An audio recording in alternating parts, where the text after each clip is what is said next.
average day. It was actually pretty slow that day. There was nothing going on. Next thing you know, shots fired at the LA Fitness. There's no way. That's my gym. I go to that gym, once or twice a day at least. So I'm driving there. I'm pretty close, actually, very close. And as I pull up, there's just people flooding out of the gym, yelling, screaming. And there's people that are already shot, I could see. I had my rifle, and And you're alone so far? Yeah, I'm by myself. You're listening to 56, a Pinellas County Sheriff's Office podcast. I'm Ricky Butler with Laura Sullivan and Ashley Cooley. Our guest, I think, has worked at every law enforcement agency in the state of Pennsylvania. He was first on scene for a pretty notable mass shooting situation. He's trained dogs for the Navy SEALs, and now he's in our training division. It's Corporal Jim Lancia. Jim, thanks for joining us. We're going to get into all that and more on this episode, but first, Ashley has a question.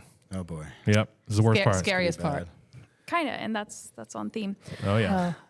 At the time of recording this, we are a few days out from Halloween, so I feel like this is appropriate.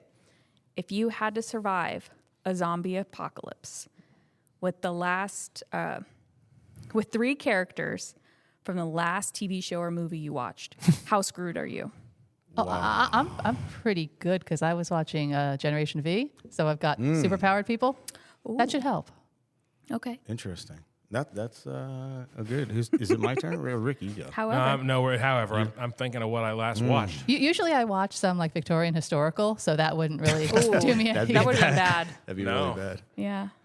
Did you say the last thing you watched, period? The last TV show, movie, documentary? Does that? Yeah, that works for me. Well, I watched some of the John Candy documentary last night, and I'm pretty much toast. Pretty much toast. Just all jokes and blow, right?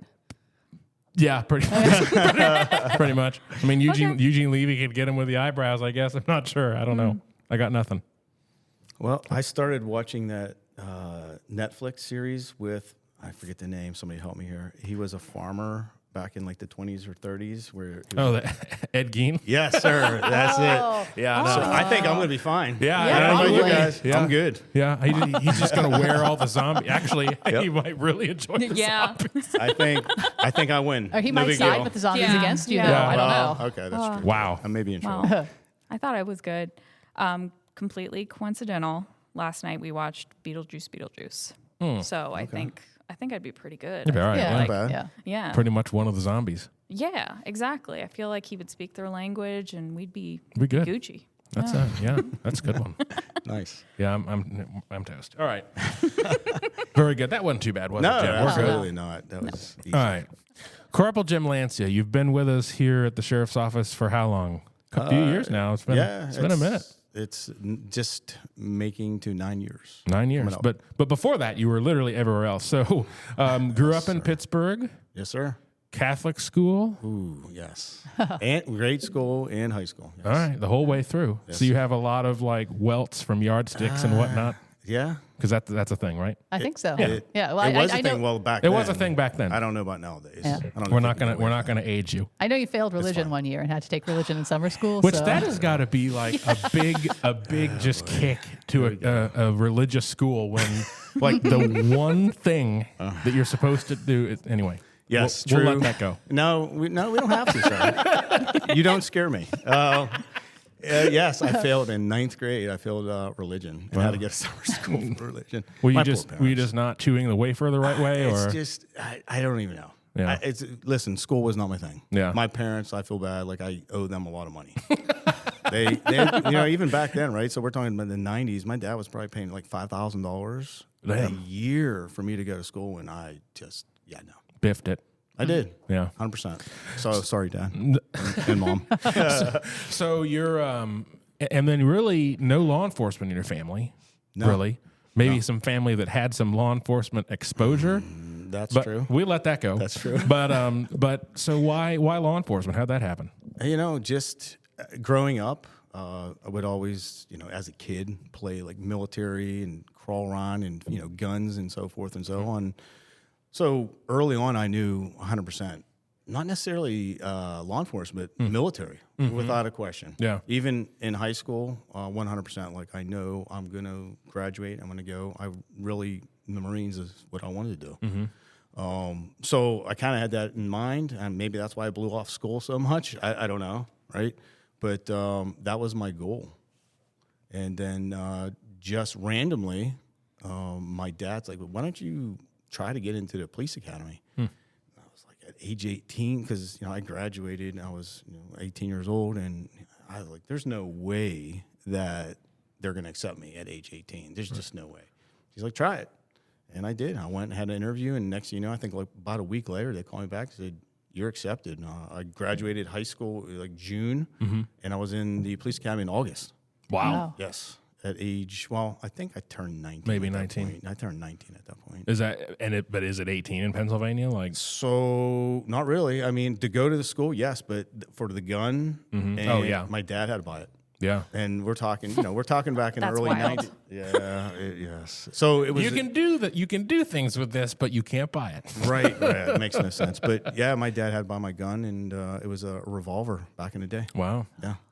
So then, how does the academy work up there, or how did you were you sponsored? Did you just go and see what happens? No, paid for it. Went on my own. I think at that time it was approximately 3 months school. So I just went to school. It wasn't a live-in. At least that I've been to multiple academies. That one was not a live-in. That was just every day, go to school, leave, come back the next day. And then where is what county is where is this school? Right. So it's called Allegheny County. Okay. So basically, Pittsburgh is the big city in Allegheny County. Okay. And it's a big county. There's, don't quote me, but I think there's like 105-ish police departments inside of Allegheny County. In that one county. Yes. That sounds crazy. It is, but you're talking about some agencies that have 2 people, 3 people, or 100, 200, 500. It just depends. Everybody has like a piece of their pie. Over 100. Yes. Now, are we talking also Port Authority police or transportation police? That's factoring all Port that in. Authority, county, cities, boroughs, townships. Yeah. See, next time people look at us sideways in Pinellas County for having 24 agencies, I'll be like, nothing. where are you from? Right. Nothing. Check out Pennsylvania. That's right. Wow. So there's plenty of jobs then. Actually, you would think, but no. The competition, at least back in the 90s, right, or even in 2000s, the competition's crazy. So you would have, say, a local agency, maybe, let's just say for the fun of it, they have 100 people. Well, 2 people retire, so now we have 2 job openings in that particular police department, and you'll have hundreds of guys that apply. Wow. So the competition is crazy. Now, not only is the competition crazy, but you had to pay to get an application, right? You had to go through the whole testing process and everything. And if you think about the percentages, it's very difficult. Wow. It's not easy. So it's all civil service. So Sounds like a racket a little Yeah, it bit. does. Like the township is like, it's $100 to apply, y'all. Yeah. And some of them, even back in the 90s, were $50, $100, 100%. Yeah, That's crazy. Wow. Yes. It's so getting a job, and listen, I don't know how it is now. I've been gone for a minute, but back then, very difficult. That's just crazy. Well, but then, of course, we're also assuming that those 100 agencies are big, which they're not, obviously. Not all of You them. said there were some really small ones. yeah. So you may have the same amount of law enforcement spots in Pinellas County as you did then, but there's got it. Got it. Yep. Very interesting. So If you're thinking about applying here, we don't make you pay to apply. yeah, you can apply for free. And Heck, you might even get $30,000. You might. If we start doing that. we again, might right? pay That's you a thing. to come here, just to show up instead of. Yeah. Yeah. Then definitely sponsor. All right, that gets the our academy, too. we have fulfilled our HR HR box? contract. Yeah. Okay. Good. So you're 19, which is actually pretty scary because you don't know anything. I agree with you 100%. Yeah. I don't know. So so you go through the process, you pass, and then who hired you? So it took a minute. Okay. Because again, So you're just floating out there the like hey, competition, right? So I started working in a plumbing warehouse, heating warehouse, just doing that thing to make some money. And then eventually so I graduated August, September, like November-ish of that year. And then the following year I got hired. Now this is with you actively applying or Yes. okay. Yeah, and it's a process. It takes time, just like our our process takes time. It takes time, but way more competition. So it took a minute, but then I finally did. I got lucky. I got picked up by a police department.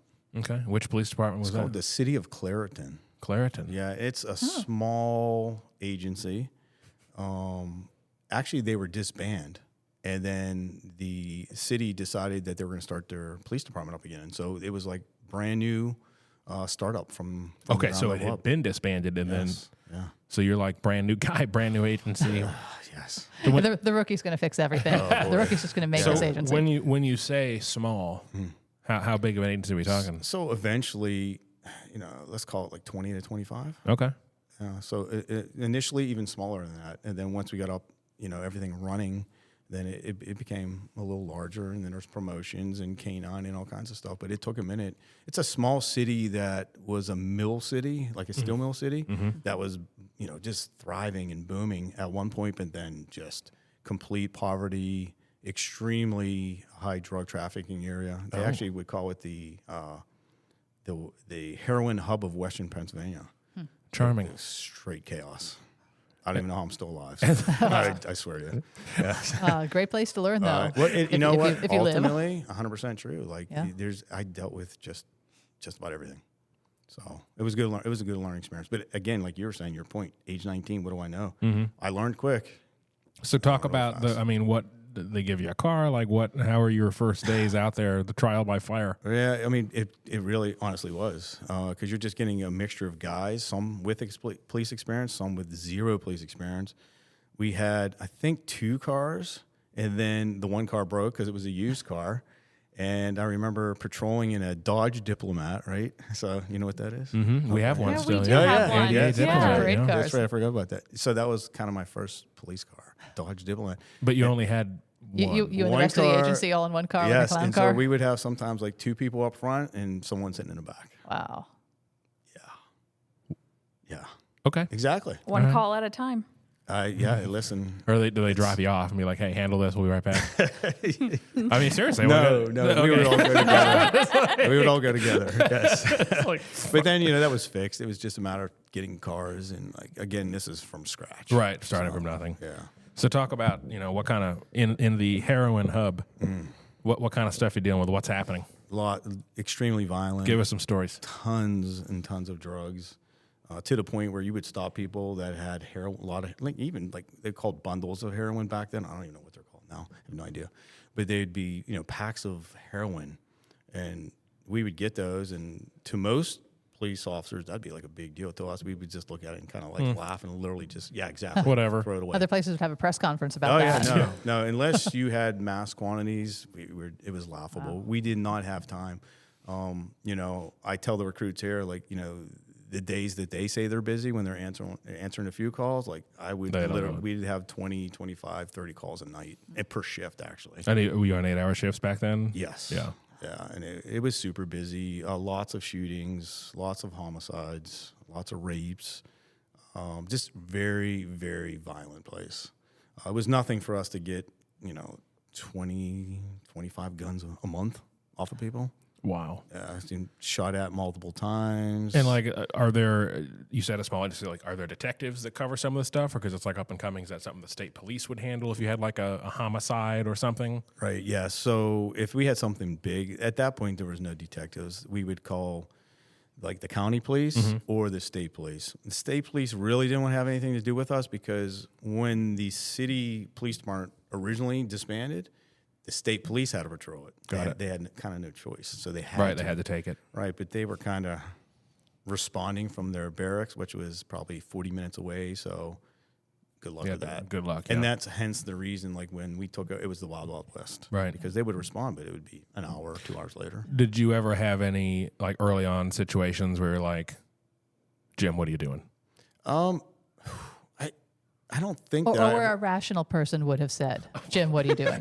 I don't know. I think at that age and that, I totally wanted to do that job. No, I don't think it ever hit me no, But you were shot at all the time, Oh, right? yeah. All the time. It was not even a thing. You're saying it's very nonchalantly. It is very much a thing. It is a Yeah. thing. I got to You tell you, just the talk rest of the about, world, it's a thing. You're get it. you're on a call and it's just somebody's shooting at me. What do you? Give us some examples. It's happened. Gosh, there's lots. I was trying to do a traffic stop on someone. I knew the driver, and I knew he was under suspension. So okay, well, I'm going to stop him. He gets out of the car right away. Right, that's a clue. That's a clue. Yeah. Right, and then also the clue was he had his hand down his pants, the front of his pants. Another I'm like, clue. Okay, that's a clue. He starts, taken off running. Thankfully through training and experience, right, you don't run directly behind somebody, right? Why? Well, because he just pulled out his gun, pointed behind, and started pulling the trigger. Now, if I would have been running directly behind him, I would have probably been shot easily, but I was off center. Just at that time, then my partner actually hit him with the car. So hit him, he went flying, and then he got arrested. Yes. Hey, but this guy was arrested like 15, 20 times. Well, him, so it's like, here you need a computer to run some video, but Jim's like, nope. That's Alan. Yep. Take him. And that's exactly how it was. And it was sad because, like, it's funny, like but it was sad because we'd arrest people 5-6 times with guns and right back on our street. Back out they go. Yeah. We do our jobs, but you can't. Yeah. So. Wow. Any other notable stories, pursuits, or anything crazy? Yeah. So plenty of shootings, but there was. We had a kind of a crazy pursuit, but remember this is back in the '90s, so there was really no. There was pursuit policies per se, but nothing like restrictive like we have now. There was a call on a radio of a gentleman and his daughter in a car. He was suicidal. And he had lots of guns, was the information we were given. And this was, I don't know, sometime in the early morning. So let's call it like 1 o'clock in the morning. And I was a sergeant at that time. It was a 2-man patrol car, and I had a newer guy driving. And I told him, hey, let's just park over here. We'll sit here. We're never going to see this vehicle. Like, it's just, we'll do our due diligence to see what we can do. And I swear to you, not 10 minutes later, here comes this truck. It was a pickup truck and had a cap on it. And I was like, oh, let's check it out. So we get behind him, and sure enough, it was him. All right, we had the plate information and stuff. And we put the lights on, try to stop him. His car stops, and then his daughter gets out of the vehicle. So, obviously we call in, hey, we need somebody to check the daughter, see what's going on. And he takes off. Oh, we get down on Main Street. It's a highway, basically. So, and again, keep in mind, this is 2 o'clock in the morning, 1 o'clock in the morning, whatever. And now he's really moving. So, if I remember correctly, he was probably easily doing 100, 105 in this pickup truck. And specifically remember, calling in the radio, hey, listen, this guy's excessive speed. We are calling this off. Lights and siren are off. But we were still behind him, obviously, and not speeding, but I could see his taillights way up in the distance. And at one point, I seen his taillights starting to fade to the left, like on the oncoming traffic, and unfortunately he hit another car dead on. And I specifically remember that because it was like you were watching a movie, because that vehicle that he hit was up in the air just flipping. I could see it in slow motion. It was just flipping, it landed. His truck, I think it was like 1,000 feet. That car slid, flipped. And so I told the driver, stop. Let's check that poor guy that got hit. And he was dead instantly. And then I ran down to the truck, and that guy, he was breathing, however slightly, but his last breaths. So, it was a pretty crazy one. But the backstory to that was, you have the roadway that was on the bottom where the pursuit was. There was a roadway above it, right? A year to that exact day, he and his wife were on the road above, and he lost control of his motorcycle. His wife got thrown off the motorcycle, and she died right in the spot where he shot himself as he was driving at 110 miles an hour. That's why the vehicle veered off and hit the other guy. So she fell, died there. And so I guess he wanted to, on the anniversary of her dying, he wanted to kill himself. But unfortunately, he took somebody else, and almost took his daughter too. Yeah, he pushed her out of the car. Like, we seen the door open, and you could tell like she got pushed out. Oh, okay. But that story sucks. Yeah. But then we had to do a death notification, which is just for the other. Yeah. Oof. That poor guy, he had, if I remember correctly, 6 kids. Yeah. So we had to tell his mom, because he was just back in that area for like a business trip, and I think he lived in another state. So yeah, 6 kids. So pursuits. You hear a lot of people complain about pursuits, but until you're behind pursuits and you're chasing people and you see so much death and destruction, it's not worth it. Yeah. There's very few things worth chasing somebody and, people dying, especially innocent people. If they're criminals, like, listen, it is what it is. But innocent people dying, it's just not so much. No. definitely not. So you mentioned that you were sergeant. I was there, So yeah. we skipped ahead then. So Yeah, when you know, that happened? Not back and too forth. much ahead. Not too much. ahead. Yeah, not too No. much, right? Yes, I got promoted to sergeant pretty fast, a couple years. I was unofficially, sir, the youngest sergeant in the state of Pennsylvania. I think I was 21, 22. Still at the same agency? Same agency, but big money increase. I started out, we didn't even talk about this. Gosh. So I started out when I got the job initially, $5.25 an hour, right? Yes, Wow. right? I know. And then when I got promoted to sergeant, I think it was like a couple dollars more. So like whatever, $7.25. Big money now. Yeah, big money. Extra large coffees for Oh, you. yeah. That's right. Wow. Yeah. So, I mean, you know, back then it was what it was, and you're working for an agency that they had no money. Mm-hmm. But the experience, you know, that's where it was at. Man. Yes. They should have put out some fake positions so they could get $100 Right. Oh, man. Yeah, well, then they would have had more money. listen, I'm pretty certain I had to pay to take that one, too. I mean, it was probably $20, $30. Yeah. So some of them were $20, $30. Some were $50. Some were $100 That's so just to crazy. apply. You know, I had a really good Secret Service case from that place, too. It's a pretty interesting story where it was, again, like I said, high drug trafficking area. And there was projects. There was multiple projects in the city.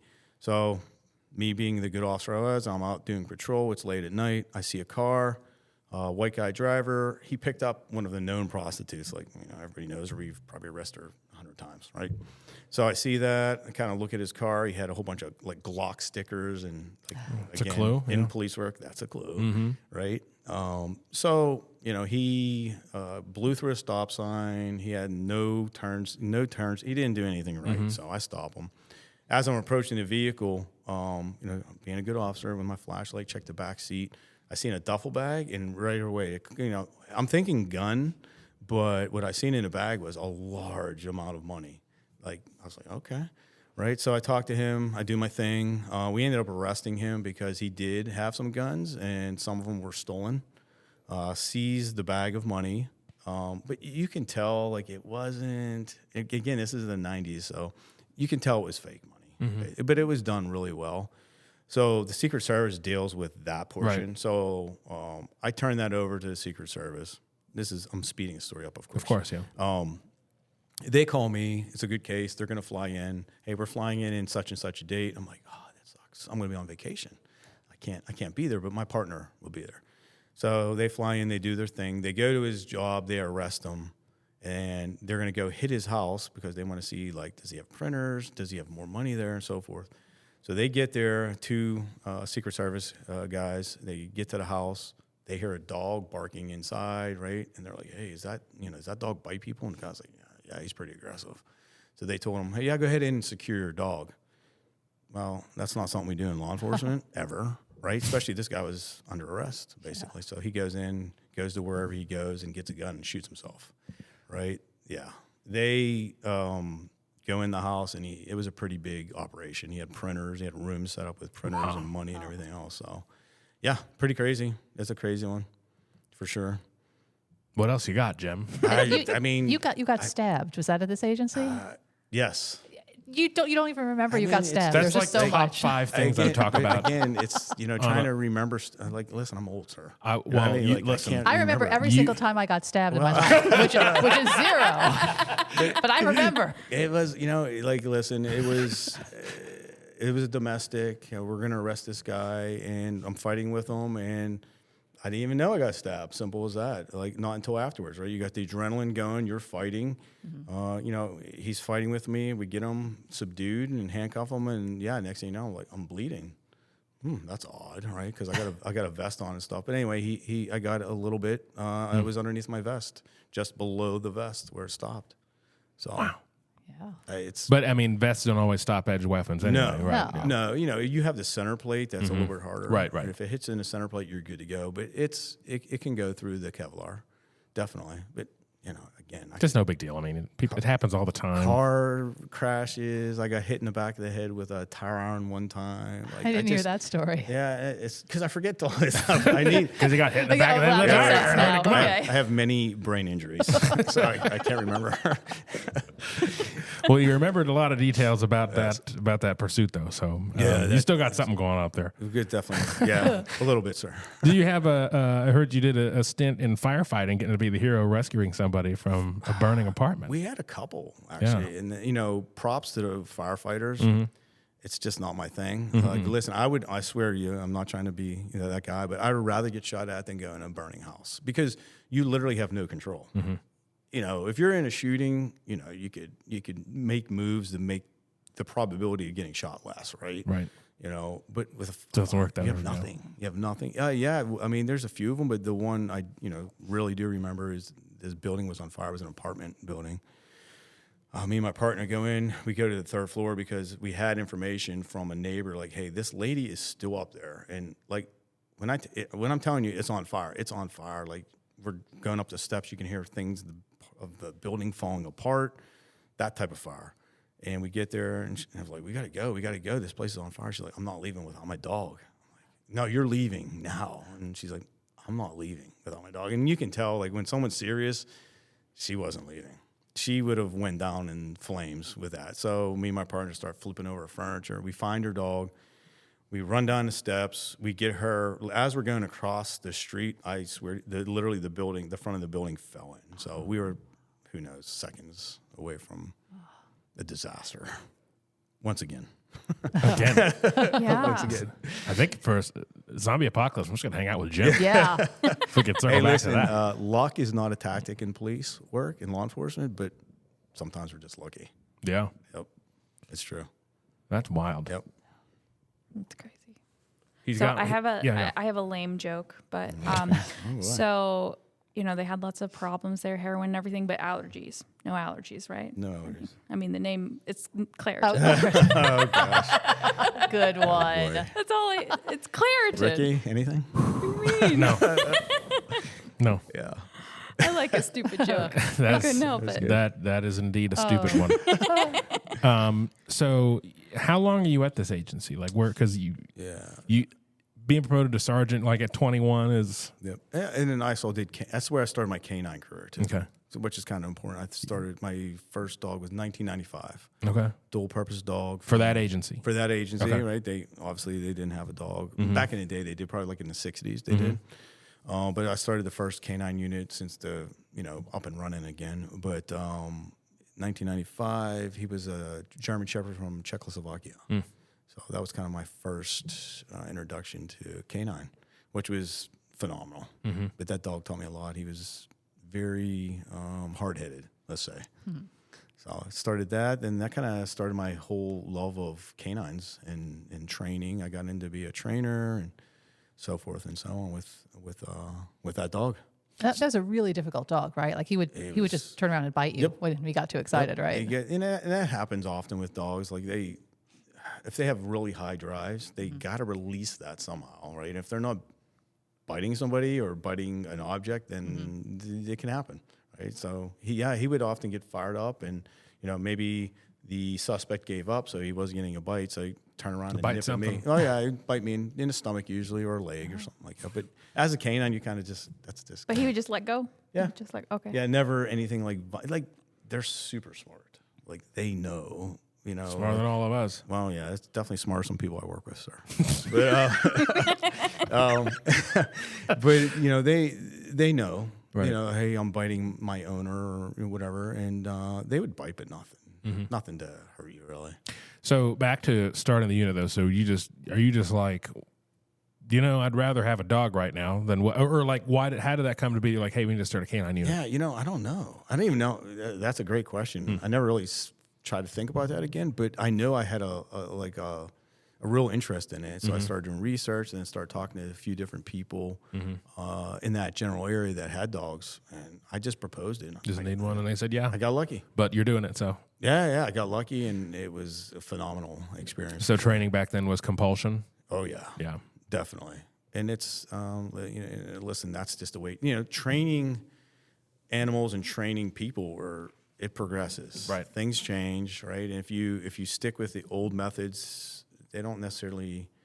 It's not good. You know? And so yes, a lot of compulsion. So that was like the Catholic school method. Yes. With the beatings, Yes, right? definitely. Yeah, and it doesn't work. You know, we would like to always say it's like, you know, if you're never getting paid. Like if you come to work and you just get beat every time you come to work, Right. are you going to want to come to work? Right. Or are you going to even want to do your job? Right. No, like it has to be positive reinforcement.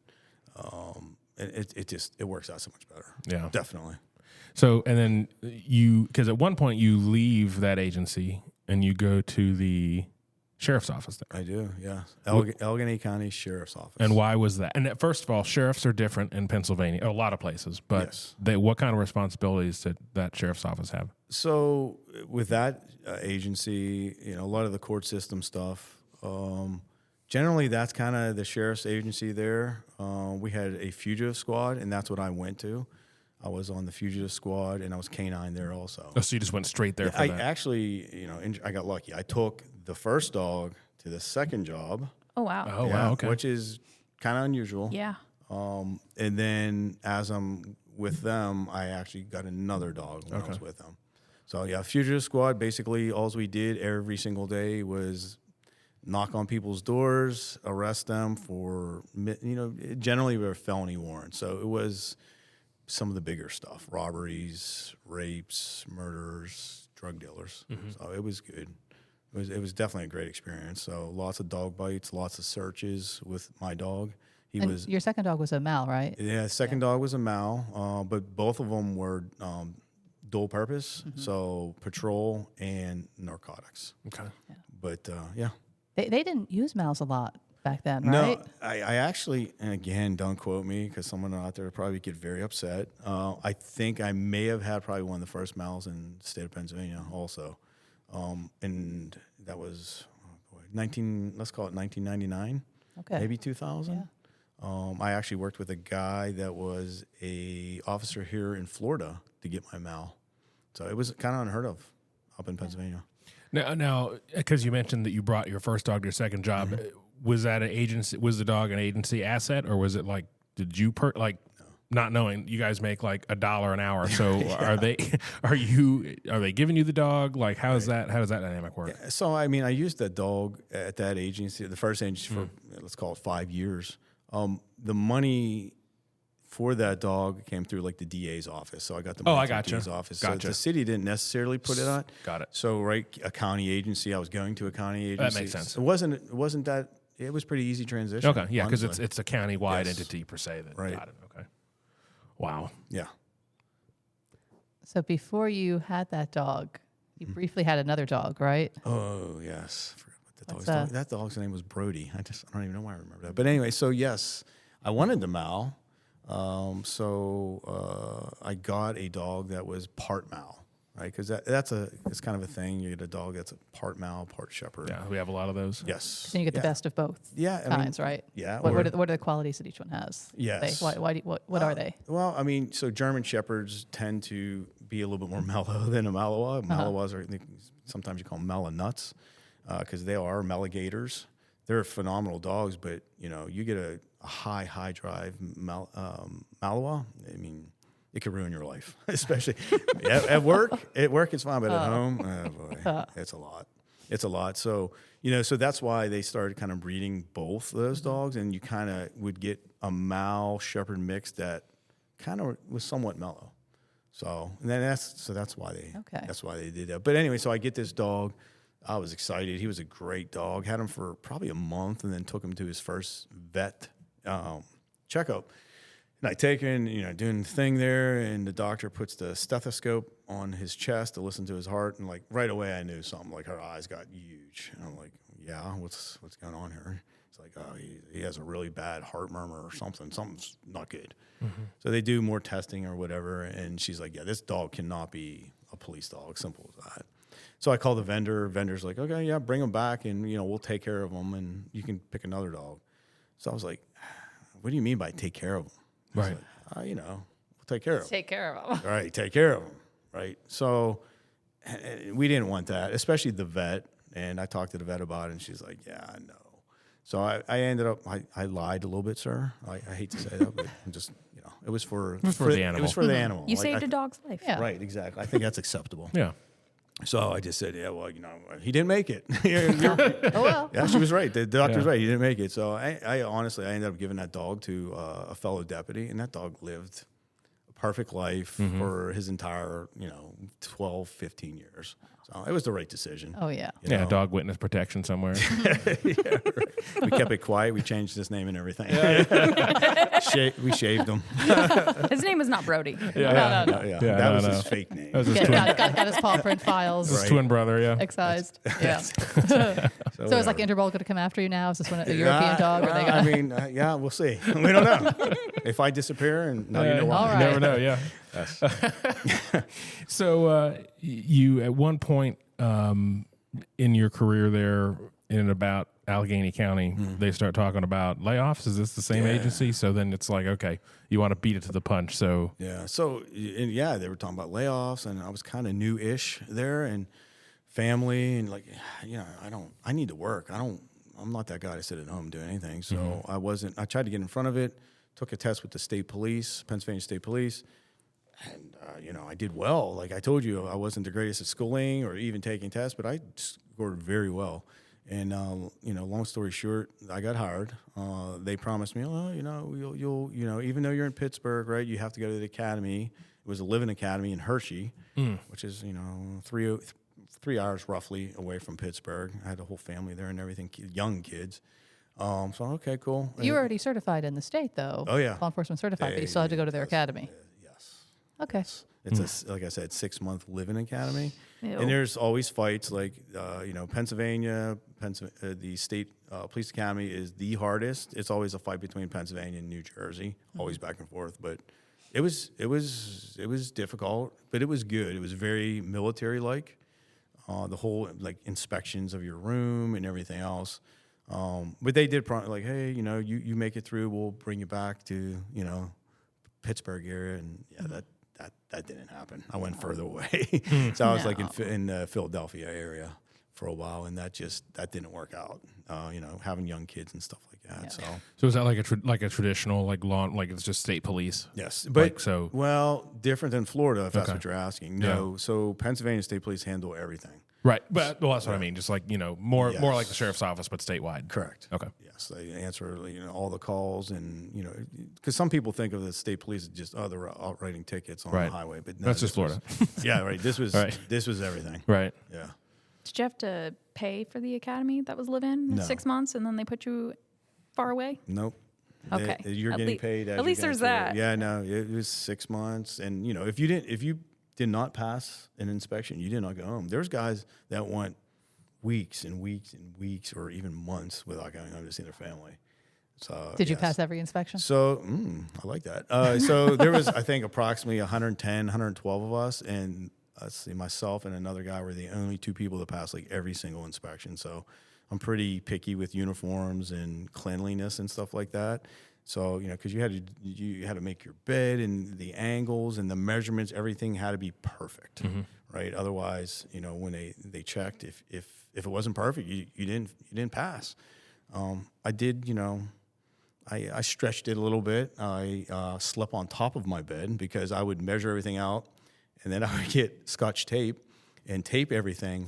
So listen, man. It got you to go home. 100%. Exactly, right?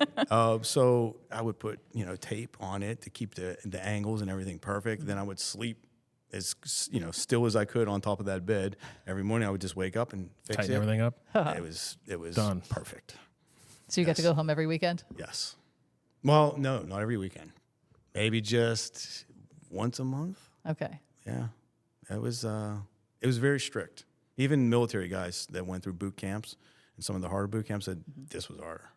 And I believe it, for sure. Was it in the winter or summer? It was in the winter. So, we'd be out running 3-5 miles in the snow, slush, and literally seeing people. There was a guy, I'll never forget, in front of me running, and he just slipped, broke his ankle, gone.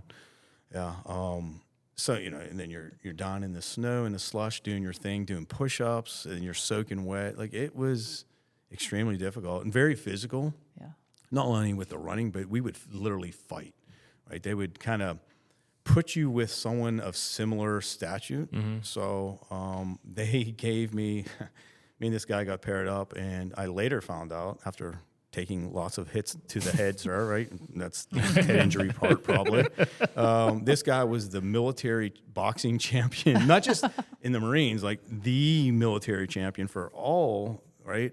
And but I was good with my legs because I trained Muay Thai for a long time. So I was good with my legs. He was good with his hands. And we kind of came up with a thing where if you don't beat my face in, I won't kick you. So we kind of came up with that, and it worked out well. He did, however, break my eardrum when we were boxing, not on purpose. It's just, it happens, you know. And but it was a blessing for me because I didn't have to go swimming. So, and they had a works out. Oh man, I would rather run 10 miles than swim. What we had to do, we had to do some crazy stuff in the pool. So I got lucky. I got probably a month off of swimming because of a broken eardrum. That wins. That's definitely it's a win all day long. So when we had Detective Plumman here, you know, he went to the Live-In Academy in New Hampshire, right? I think it's New Hampshire. I think so. Somewhere up, some way up I there. mean, his PD was New Yeah. Hampshire for Yeah. sure. Okay. So, you know, he kind of gave us his thoughts on Live-In Academies and whether they're effective and you know, whatever. What do you think? I think it's good. I mean, especially, listen, I already had, when I was there, I probably had, I had probably 12, 13, 14 years of experience. So I was kind of already disciplined stuff, but Right. I don't For think newbies coming in. I think it's a good thing. Yeah. Yeah, I think it's a good thing. There's much more discipline, and it's not just 8 hours of your day that you're focused on us. You're focused on us constantly. You know, they would do the whole thing just like the military, wake us up at 3 o'clock in the morning, and we're going for a run. I actually enjoyed it because, again, like I talked about earlier, is I always wanted to go to the military. That was Right. 100% who I am, but I didn't because I chose the path of Right. you know, law enforcement just kind of by luck, to be honest with you. You know, I got accepted. That's interesting. 'Cause I can see both sides of, you know, your experience coming in and then, you know, somebody new, you know, how often do you really need that level of discipline and whatever, depending on what you're doing. But I get it's the philosophical thing. So. Sure, yeah. I mean, you can look at it so many different ways for sure. So you are working for the state police. Are you a canine at all for state police? No, I was starting to think about heading in that direction, but then the whole, you know, away from the family and the kids, It's like a lot. It's a lot, and then, you know, not seeing the end of the tunnel with the, you know, of getting out of that area. So I went back to Allegheny County and then picked up another police job. Okay. So when I want to talk about the shooting at the LA Fitness. Yes, that's So that this was job. at state police. No, That was Allegheny County. nope. And Another one. Sorry. See, this is what I'm Bridgeville, saying. Yeah, right. check your notes. Yeah. Well, I see the city, but I don't know. So So it was the next job after that was Bridgeville Police Department, and that's where. and that's in Pennsylvania. Correct. Okay. Just outside of Pittsburgh. I said in the intro, we worked at every agency in Pennsylvania. So Well, there was a lot, but you know, I was always. People ask me all the time, like, why so many agencies? But I was always trying to better myself. So Right. if you look see at an opportunity. Yep. Well, with so many agencies too, it's different. it is. You know. And you know, I was always trying to better myself. Like so, every job that I took wasn't because I had to. It was because I'm trying to better myself. Try something different. Yeah. So So tell us about that shooting. I actually remember that shooting because I remember seeing it in the news. And I mean, shootings have always been a thing, but that one in particular, I think, because he was targeting women or whatever it was. So tell us about that. yeah. So working for that agency again, a theme, right? I was K-9. So me and my partner just average day. It was actually pretty slow that day. There was nothing going on. Next thing you know, shots fired at the LA Fitness. And I'm like, yeah, there's no way. That's my gym. I go to that gym, you know, once or twice a day at least. You know, the work. That's my gym. That's Nobody would do that to Jim's gym. nobody. Yeah, right. Yeah, that's wrong. And also, most shots fired calls turn out to be something else, right? Yeah. Fireworks or Yes. some backfire. Or, Backfire of a car, a motorcycle, something. And then this neighborhood is a nice neighborhood. It's not. This is This was a no suburb. heroin hub. No, quite the opposite. It was the suburbs of Pittsburgh. Very nice place. But anyway, so you know, sitting there, the call comes in, and I'm like, no. And then I didn't move, to be honest with you, because then shots fired at the LA Fitness. More calls are starting to come. It's like, oh, this is real. So people are calling. So I'm driving there. I'm pretty close. actually, very close. And we're receiving this information. Hey, I asked for a description. Well, the description was a white male with a gun in gym clothes. That narrows it down. Yeah, right. So, and the dispatcher kept on saying, like, he is actively shooting people. So getting as much information as possible. I got there, and again, don't quote me, I think it was like 47 seconds or 57 seconds. It was fast. I remember, hey, Jim, don't park at the front entrance because that's what they would expect you to do, right? So I took a corner of the building, get out. I remember thinking about taking my dog, but that's not a dog call, 100% not. He would have been a hindrance in there, right? As I pull up, there's just people flooding out of the gym, yelling, screaming, and there's people that are already shot, I could see. I had my rifle, and And you're alone so far. Yeah, I'm by myself. Yeah. I had my rifle, so I charged my rifle, and I remember I'm not going to go in that door because he's expecting me to come in that door. If he's going to, he can take me out easily. And also in that gym, interestingly enough, there's a second story to it. The cardio equipment was on a second story. So now we have a shooter that could have been in an elevated position coming through. That's horrifying. So I was like, I'm going to shoot this window out, and I'm going to go in through this way. And as I raise my rifle, I'm getting ready to pull the trigger on my rifle, and something's like, stop. And I'm like, oh, that's where the kids' daycare is. Oh. Now, was there kids in there? I don't know. But could I take a chance? No, I couldn't take a chance. I was like, all right, well, this is what I get paid to do, right? This is why I don't work at Walmart. I'm a cop, right? So this is what I get paid to do, and all right, we're going to do it. And so I run in the entrance. And, again, people were running out. I could hear the shots at that time, and I remember dispatch specifically saying, like, he's still killing people. So I'm running towards the aerobic room. Again, it's my gym, so I know that was an advantage. I'm running towards the aerobic room. I get to it. He's still shooting people. I remember with my rifle, I started rolling the door, and I seen him. He seen me, and he shot himself in the head. So he, later we found out, like, this story can go on forever. There's so many details, but he had 2 Glocks with 30-round mags, and he was just spraying people it was all ladies aerobics class. He was just spraying everybody with the Glocks. He kept the revolver for himself. We later found this out because we hit his house, and he had it all written out, like what he was going to do and how he was going to do it. He did not want to he was really worried about being taken by police. So he saved that revolver specifically for himself. But I see that he shoots himself. I go up, confirm that 100% he's dead, and he shot himself in the head. So I kind of switched gears at that point and start helping some victims. While I was helping a lady that was shot directly beside him. It was a pregnant lady, and she just kept on screaming that it hurts and it was burning. So I started working with her, and then the dispatch got back on and said, because I called it in, like, hey, the shooter's down. Right. She called it in. She said, hey, we have a second shooter. Like, that's the worst nightmare for law enforcement. Now, at this point, I'm starting to get a few people here. And it was confirmed. She's like, second shooter. Same thing. White male in gym clothes, right? So I have to leave her, and she's screaming and yelling. But we have victims everywhere. There were some of the ladies that were dead already. Some were just shot. The place was filled with smoke because of the gunpowder, right? So to the point where the fire alarm alarm was going off, and that was loud, right? So you're trying to deal with all this, sensory overload, to say the least. So we get enough guys there, maybe 3 or 4 of us, and we start going through the gym, trying to see if there's a second shooter. We're opening doors, closet doors, janitor's doors, and there's people hiding everywhere, right? And then we're escorting them out. Get to a bathroom. I announce, hey, police, anyone in here, speak to me now. Nothing. Like, I give 2 or 3 commands, and no answer. So, okay, no one's in here, but we have to clear it, right? Because the bad guy's not going to say, oh, I'm in here. So I kicked the first stall of the bathroom, and nobody was there. I kicked the second one, and as I kick it, the door's slowly opening. I see feet. I'm like, oh, this is the shooter. No one's talking to me. I said I'm here.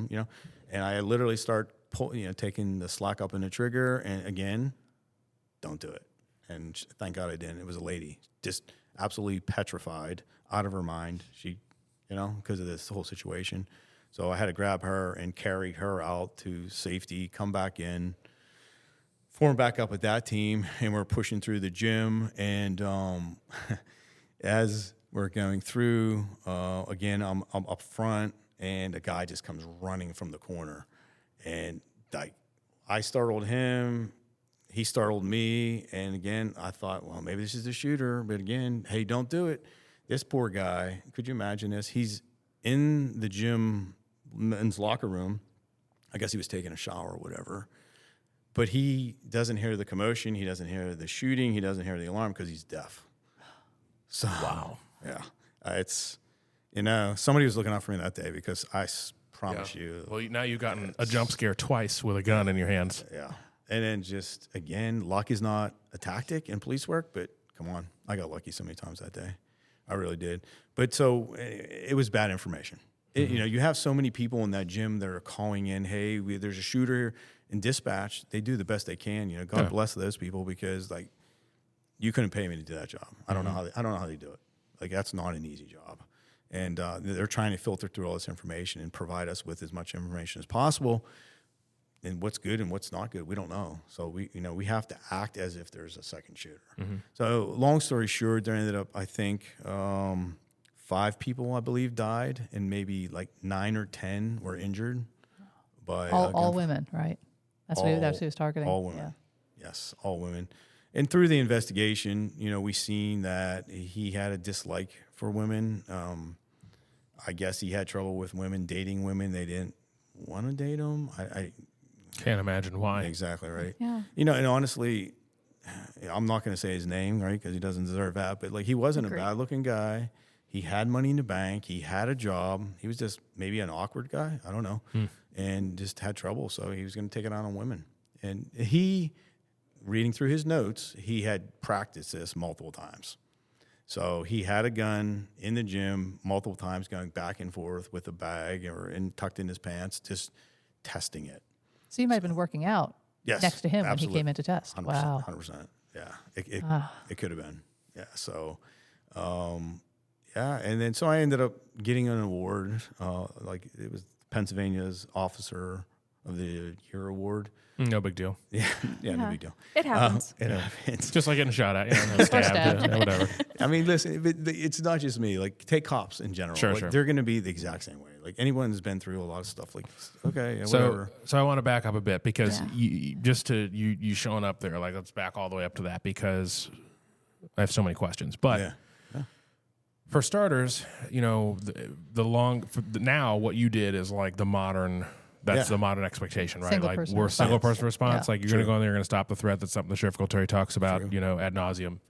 And typically you're supposed to hang out and wait for other people. So you just showed up and was it a policy at the time, or were you just like, I'm going in? I hear gunshots, I'm going. Yeah, I mean, it's the right thing to do, right? Now, and had you ever been in a situation like that before? Active shooter, or like a mass? Mass casualty situation. No, not like that. So how do you just go into that mode? How does that happen?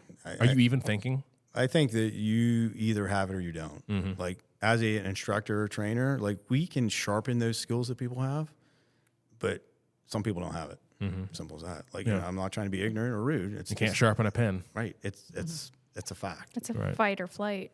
It is. Well, it's flight, Or fight, freeze. or freeze. I think that's what a lot of people do. I'm a freezer. Horrible. For sure. Horrible. And listen, I'm not going to name names or anything like that, but with that incident, interesting enough, there was maybe a couple people that froze and stayed outside as I went in. Mm-hmm. But it's fine. It's okay. I was probably better off with them hanging outside than coming in with me. Mm-hmm. But you don't, like, it's my job. That's what I get paid to do, and that's what I signed up for. So I'm going to do it.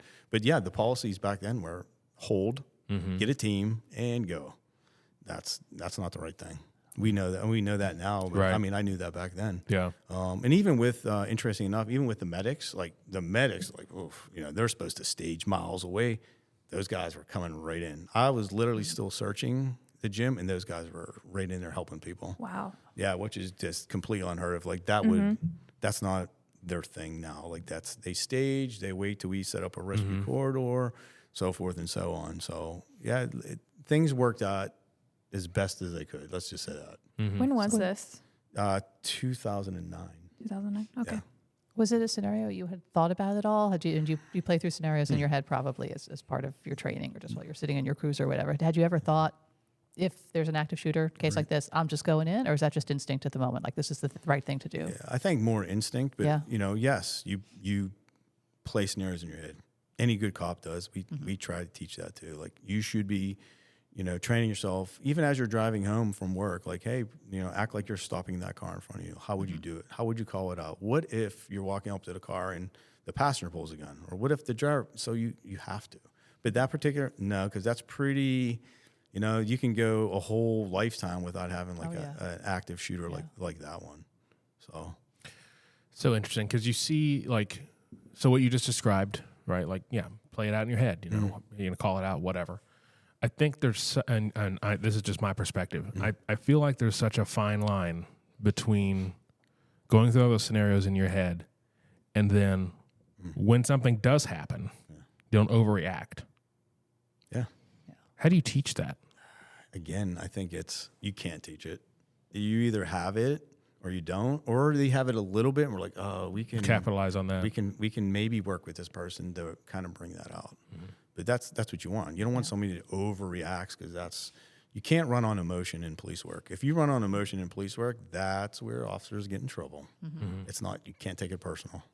So before we move on from this active shooter thing, though, so I want to talk about so you're very nonchalant about a lot of things that you've been through. Obviously, we're giving you a hard time about it, but obviously, it makes an impact on you, like personally. Like, how do you deal with, and obviously you've been at it. This is when like your first week on the job, right? And it sounds like you did everything you were supposed to do. Whoever picks the Pennsylvania Officer of the Year award thought you did. So how do you move through that personally? I mean, again, it shows you how police work has progressed, right? Something like this happens nowadays, especially in this agency. We have so much help and so much resources coming from everywhere. It's phenomenal. Back then, it was like, I remember we did have a meeting, right? And well, that night, I remember my sergeant, I believe, or maybe even the chief, was like, "Hey, you good?" "Oh, yeah, I'm good." "All right, well, I'll see you tomorrow for the next shift." So, okay. Right. And like maybe a week later, like, "Hey, let's have a meeting about this." And it was like all of us. There was a whole bunch of people, a lot of cops in there, and I think there was a psychologist, but it was just basically, "Hey, is everybody okay?" "Yeah, we're good." That was it. Because the one thing cops love to do is admit that they're not okay in front of a whole room of other cops. Exactly. With their chain of command watching. Right. But things have changed so much. Yeah. It's okay not to be okay. It's taken us a long time to get to that point, So I mean, do you think it's because you very much, a couple times you said, well, this is my job. This is why I don't work at Walmart. This is like whatever. So you just separate it that way? Is that how you pretty much? Yeah. It's like, this is what I do. This is my job. Yes, that's what I do. I'm not saying it's right. Yeah. I mean, it works for me, at least for now. Could that spill over? Yeah, it could. But for now, it works for me. I don't suggest it. I would never suggest it to like new people coming in. Like, I would suggest like go get yourself help and talk to somebody and do all the things that the sheriff provides to us, because it is good, 100% good. So, but I'm good. You good? You good? I'm good. We're good. Yes. It's wild. I got one more thing. Yeah, I'm Yeah. ready. I got one more thing, right? Yeah. And it's kind of weird, and I just recently figured this out, especially talking to Matt Aiken, right? We know all about Matt's story. He's an amazing dude. But so I get Officer of the Year award, which I don't care, honestly, right? You get this, you get this fancy statue, right? I never won anything. Rubber chicken dinner. Right. Yeah. Yeah, I did get a dinner too, matter of fact. Thank you. I would hope so. But you get this statue, right? And I think I've had that statue sitting around my house, in the living room, and then maybe here, and then there, then ultimately in my bedroom currently. And I never thought this about it, but you look at that thing every day. It's like, is that good? Or is that bad? And then I broke it.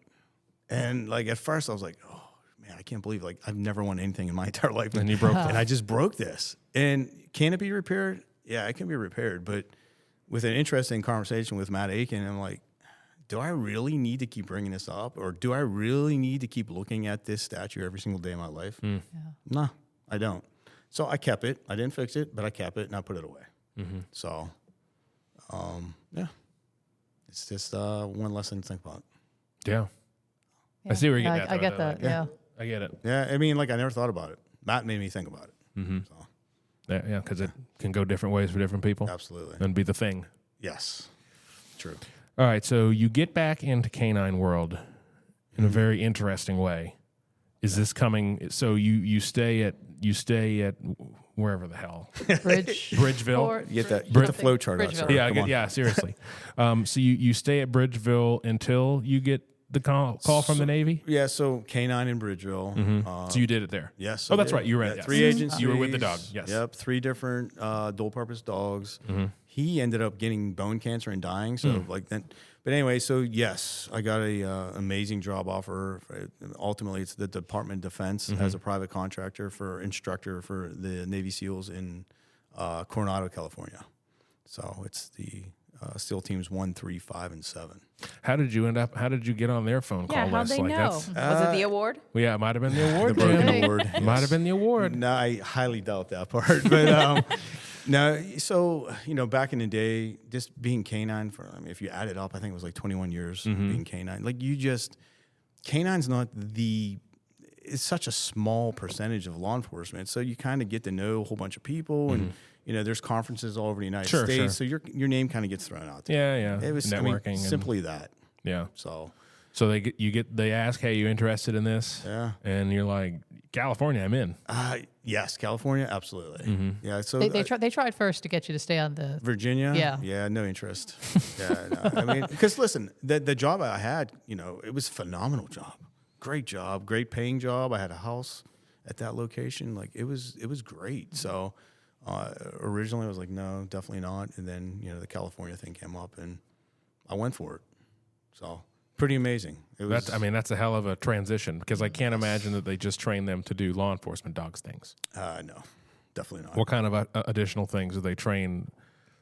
Navy SEAL. What do they call a Navy SEAL canine? Do they have a cool? So the program's called MPC. Okay. It's multi-purpose canine. Okay. So again, like the name says, right? So they generally were all bomb dogs, but also like apprehension dogs. Could they find articles? Yes, just like our dogs do here in Pinellas County. Articles, some tracking, but not like that wasn't really a big thing with I tracking. mean, these are the dogs that are like repelling at helicopters and Yes. like true fur missiles. Yeah. Yeah. Absolutely. So a lot of stuff was mission specific. Like, hey, we're going on this mission. This is what we need. Right? Wow. So you're specifically training the dog for like one thing. Sometimes, So what yes. would be an example? Like if the dog had to go in tunnels, you would train them specifically to do tunnel work? Or Yes, and to make sure, like, because not all dogs could do certain jobs. Some dogs, just like people, some people excel in certain things, just like dogs. Some dogs excel in different things. So, yeah, for example, if it was a tunnel thing, then we would work tunnels with that dog, If it was, hey, we need this dog to follow the laser, like, laser pointer to a certain location to check the path before the SEALs pushed along that path, then we would specifically train that with that dog to make sure that dog did it perfectly. And you're training with their handler. Yes. Like, did these dogs have handlers, or do they just like hang out in their own barracks and like smoke cigars? No, so I mean, starting from the beginning, it's we would pick the dogs from different vendors. Like, okay, that dog could work, right? And that's an art in itself. Like, you have hundreds of dogs you can pick from. Like, how do you don't look like, hey, that one's a really good looking dog. Let me pick that one. Well, it may be a great looking dog, but it may suck. So you really have to know what you're doing when selection comes to play with the police dogs. And I really enjoyed that part. It was fun, right? You had to do certain testing, like, hey, the traits of this dog is phenomenal. Let's try this dog. So we would hand select their dogs, bring them back, and train them from scratch, depending on mission, or was it just going to be a regular bomb dog and patrol dog for them? It's so dependent on what was going on. And so you're taking them, like, how much lead time do you have for some of these missions? Like, say you've got a dog that's never done tunnel work, which sounds horrifying. I don't like the dark. Yeah.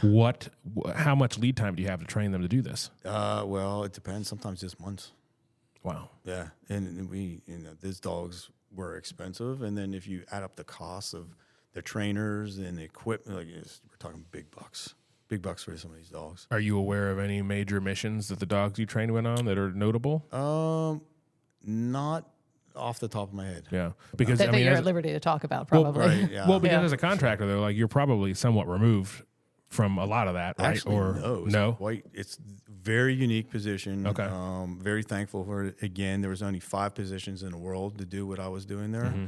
And no, we were attached directly to the SEAL teams. Oh wow! So, So like, you traveled with them and everything. yes, everything. Wow. Like, yeah, we would go for weeks in the desert or weeks to training facilities on islands off the coast of California. Dang. Like all their equipment they had, we had a majority of it. So literally side by side doing everything they're doing. Wow, So that's and really we had- cool. And we had to. And then here I am, I was in, that's 2013 to 2016 ish. Mm-hmm. I wasn't 22, sir. Right. I was in my 40s. Right. But I kept up. Like I pushed myself, and I really enjoyed it. And I still talk to a lot of those guys to this day. Great people, great community. Do they go ahead, Ashley? I don't know that you said, but like the dogs, were they attached to a handler like they are here, yes. or no? Right. Yeah. So Ricky did. Oh ask yeah, that that's question. right. Sorry. You didn't answer the question. Yes. So, yes and no. They would be. It's a whole process, right? So just because Ricky wants to be a canine handler, well, that's nice that Ricky wants to be a canine handler, but maybe he sucks, right? So there's testing for that. No different than in police work, right? That's why it's super important to listen to the experts with picking, especially canine handlers. That is an art too. Right? There's only certain traits that we're looking for canine handlers. And that was the same thing with the SEALs, no different than in law enforcement. So we would interview the guys, all the SEALs, they would apply for it, and then we would have interviews, and they would get selected ultimately, and then we would pair certain dogs with certain people. Like, this dog, I bet you would be good with this guy, and this dog would be good with that guy. So that's kind of where it starts. And then they would go on their missions or go overseas and do their thing, and come back, and maybe they're going to be a canine handler, again. But if not, we would take the dog, and we would get another handler, and we would use that dog for another handler. Did the SEALs have to still have that high-pitched, excited praise voice? Yeah, which is Like in the really- middle of a mission, like we got Osama, and then you... Yes, good boy. Yeah. So that's definitely a thing, and it does work. Like people, they laugh about it. It makes fun, but Got Osama. dogs love that, right? They do. But I would almost say with mouths, it's less necessary. That's just my opinion. They're just so excited and eager anyway. They don't need They want to work regardless whether you sound like you could have a deep voice or whatever. But it does work for sure. They did use dogs when they got Bin Laden, didn't they? I think. Yes. Yeah. Yes, they did. Huh. Yeah. So you were with the odd number teams, and the even number teams were on the other coast, Correct. or Yep. okay. Got it. Yep. I mean, you didn't do this part, but they don't just work with dogs; they work with some marine mammals too. That's amazing. Yeah, there's other divisions right out there that they worked with, like the animal seals and beluga whales. I feel like I remember hearing Yeah, I've something read about about this this. before. Yeah. It's crazy impressive. Like to train a dog, like okay, that's doesn't seem to be a big deal, but like you're training dolphins, that's impressive. And they would train him to even like be a perimeter. Like the dolphin would like like in the water, to make sure like there was no swimmers coming in towards base. Were they apprehension That's what dolphins? I've read about. That's what I heard. Yep. Were they I've read apprehended? about Did that. you? Yeah. Yeah. So I participated in that once, and I would never do that again. It was not fun. You're swimming in San Diego, Nope. in the channel. Nope. And- You lost Ricky already. Nope. No, Nope. and There are it's- big sharks out there. There is huge sharks out there. But No anyway, and The even more dolphins than will keep you safe. No, maybe. Maybe that's maybe. If you train them. Nope. Yeah. Nope. But you're swimming in it. There's diesel fuel because all the Navy ships, and then this dolphin just blasts you out of nowhere with this device that they have on their snout. If that's called a snout, I don't know. I'm not a dolphin guy, but I think the rostrum is the technical term. oh jeez. I used to want to be a marine biologist. Do you know how to so spell that? ROSTRUS. Of course she does. Of course she The does. writer. Yes. Yes. I can't even say that. I won't spell it. So. Wow. Oh wait, so they are apprehension dolphins. It's not necessarily. They're marking. They're Okay. marking the human. So like they hit you with this device. What are they and- doing in the meantime? They just like hanging out down there, like. So it's pretty crazy. They do this whistle thing, right? The dolphins jump into the boat. I swear to you. They jump into the boat. Yes. They have these special boats, and it's almost like a bed in the back of the boat. They do a special series of whistles. The dolphin jumps in the back of the boat, right? They give another whistle. The dolphin jumps into the water and does its thing, like maybe protecting a base that's surrounded by water. Yeah, hard to believe. It is super impressive. And they could just leave any time, technically, so Could. they must Yeah, because there's nothing. like it. There's Or, nothing holding them back. Yeah. How do you? I mean, you just give them fish. I don't know. That's above me. I have no idea. I would imagine. Yeah. Yeah. But Wow. sharks, yes. Shark. I mean, yeah. Hey, listen, I'm with you. Yeah, and we can, I was in the Marine unit here, and it's, yeah. No, and I I've don't do told sharks. other folks in Marine currently and past that if I ever go missing, just don't worry about it.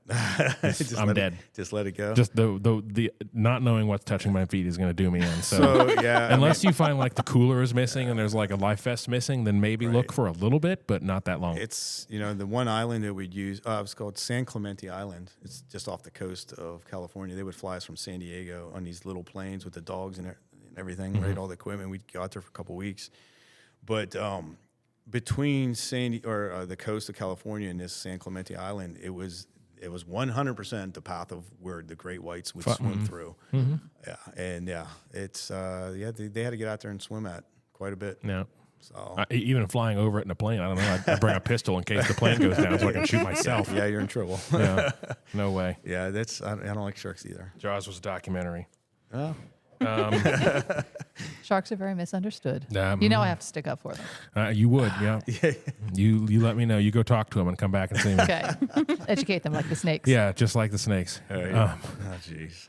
So what did you come from that gig to PCSO, right? Yeah, right from, so I was halfway through the process of being hired with the San Diego Sheriff's Department, but kind of really wanted to come back to this coast.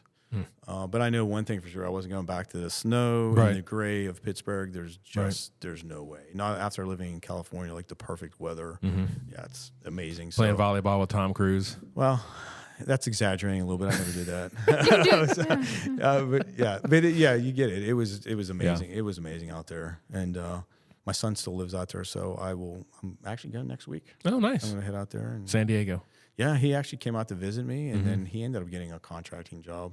Nice. With the Navy. He's training dolphins, isn't he? No, he sets up these multi-million-dollar flight simulators for the Navy awesome. pilots. Yeah, it's pretty cool. Hell yeah. Yeah, I'm real proud of him. He's doing amazing. That's awesome. So yeah, I come back to the coast and come to Florida. Like if it's not California, it certainly wasn't going to be Pennsylvania, just because of the weather and stuff like that. I threw my snow brush away, and I had planned on never using it again. So I came to Florida, and there was really no specific area that I needed to live, so it was wide open, and I checked the East Coast, the West Coast, and then I had a lot of job offers, and decided on here. Over PCSO. choice. NASA SWAT. There was a an NASA. offer? I didn't even know that was a thing, but Me I had no either. idea Yeah, till I you didn't told know. me. no, it's a real thing. Did they wear spacesuits and run around? That'd be kind of cool. Yeah, I they don't fight know. aliens. I think so. They'd have to. That's the Space Force. Oh, Space probably. Force. Yeah. That'd be cool. But yeah, that was kind of a job offer. But I had quite a few actually. I was very fortunate to come to Florida and have really The good, opportunities, solid job we're offers. lucky you landed here. Yeah, What made you pick us? Oh man, so initially, right, I called from California to here, and I don't even know how I heard about the sheriff's office, but I did, and I called, and they kind of basically told me to go pound sand. So because I wasn't certified in the state of Florida, Got it. they're like, hey, talk to us when you become certified. So I left California. I did have another job offer somewhere down south. Can't remember exactly. But came from California, came here, and then had my switch over of taking my Pennsylvania certification and made it into Florida. It's like a 2-week course. Yeah, nice. Like EOT or whatever. Yeah, EOT, high liability, basically. Equivalency of training. Yes. There it is. Sorry. Yeah, I did Thanks, the Laura. thing. Yeah. So- She could probably spell that too. Show off. So where'd you start off when you got here? Obviously in patrol like everybody else. Patrol, yeah, which I loved it. Like, people, I don't want to go to the beach. I don't want to go to the beach. I want to go to the beach. Like, I was a cop in, 20-degree weather in the wintertime wearing gloves and hats and, leather jackets. No way. Send me to the beach, please. And I really enjoyed it. So I was float for a while, but then landed in St. Pete Beach and worked there for quite some time. Loved it. phenomenal people. And what I did learn here in the state of Florida, but even specifically more here in Pinellas County, people are real big supporters of law enforcement here, which kind of It was refreshing for you. amazing. Like I was like, what's this? This is weird. But yeah, just super friendly, super nice. And, you know, it was hard to get out of a restaurant to even pay for your own food because people are always offering, hey, let me take care of that for you. And I find it funny or ironic that so many people are coming here, but your description up in Pennsylvania is that there was 100 people applying for any of those spots for people to hate you.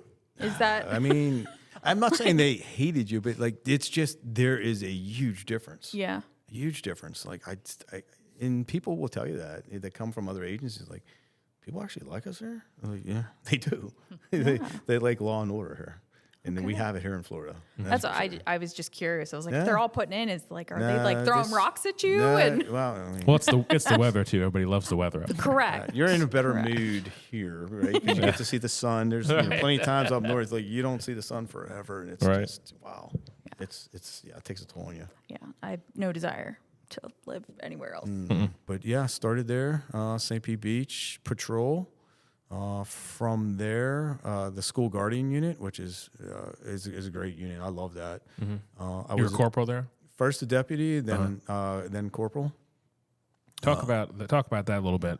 You know, we've had the sheriff on. We've talked about the guardian program. It's come up a little bit, but from your perspective, Yeah, no, it's 100% phenomenal, right? So basically, every school has an armed either guardian in it or law enforcement, police officer.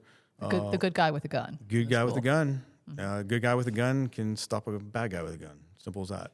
And that's kind of the theory. But been involved with that program. I would go to different schools, make sure. because you're just checking on them. Yep. Because they're technically employees of the Pinellas County School Board, Yeah, it's a whole. and then but weird we train thing. them, so it's And equip them. and equip. Yeah. We train and equip them. Yeah. Yeah, So this is in the elementary schools and the private schools, right? Correct. There's just for the guardians, right? Yes. And then our deputies or the city officers are in High middle school and schools. high school, right? Yes. Okay. Yes. So I mean, it's still I used to know how many, but there's quite a bit.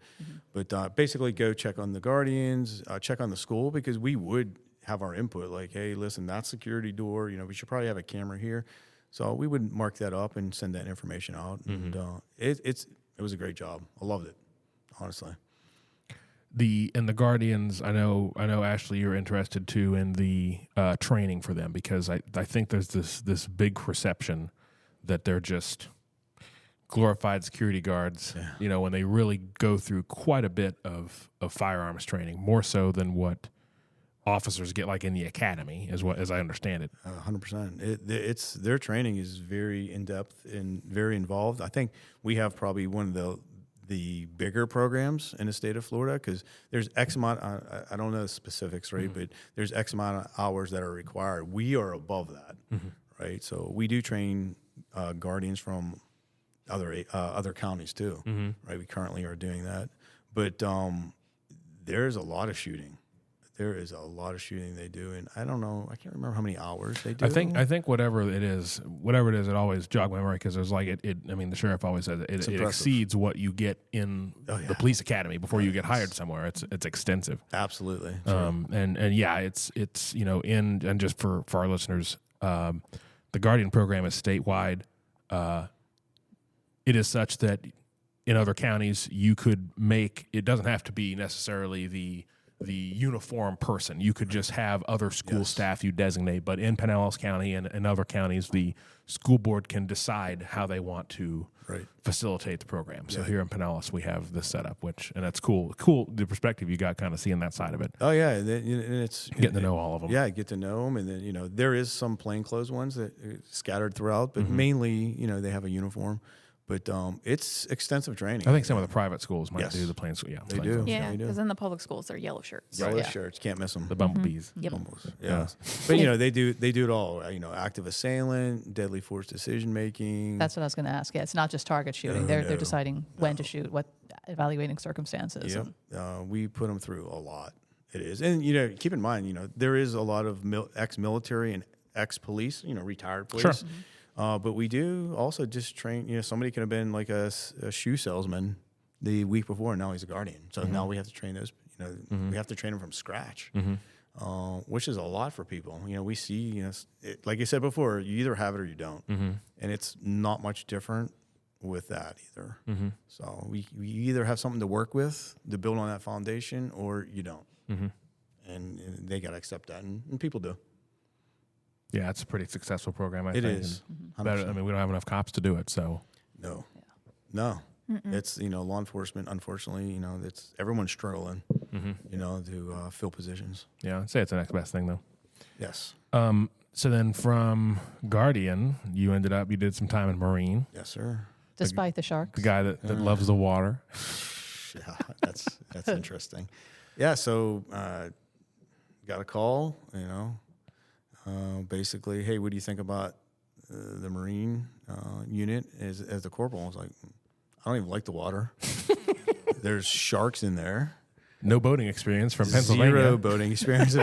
I mean, like concrete jungle. That's where I'm from. Concrete jungle. Right. Literally, I think my dad had a boat like on a lake.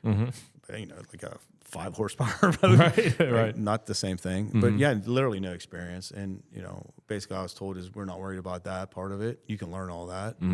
We want you, for other reasons. So took that position. Was there for like 2 years. But honestly, out of I think this is roughly my 31st year in law enforcement. Definitely the most challenging. 100%. Really?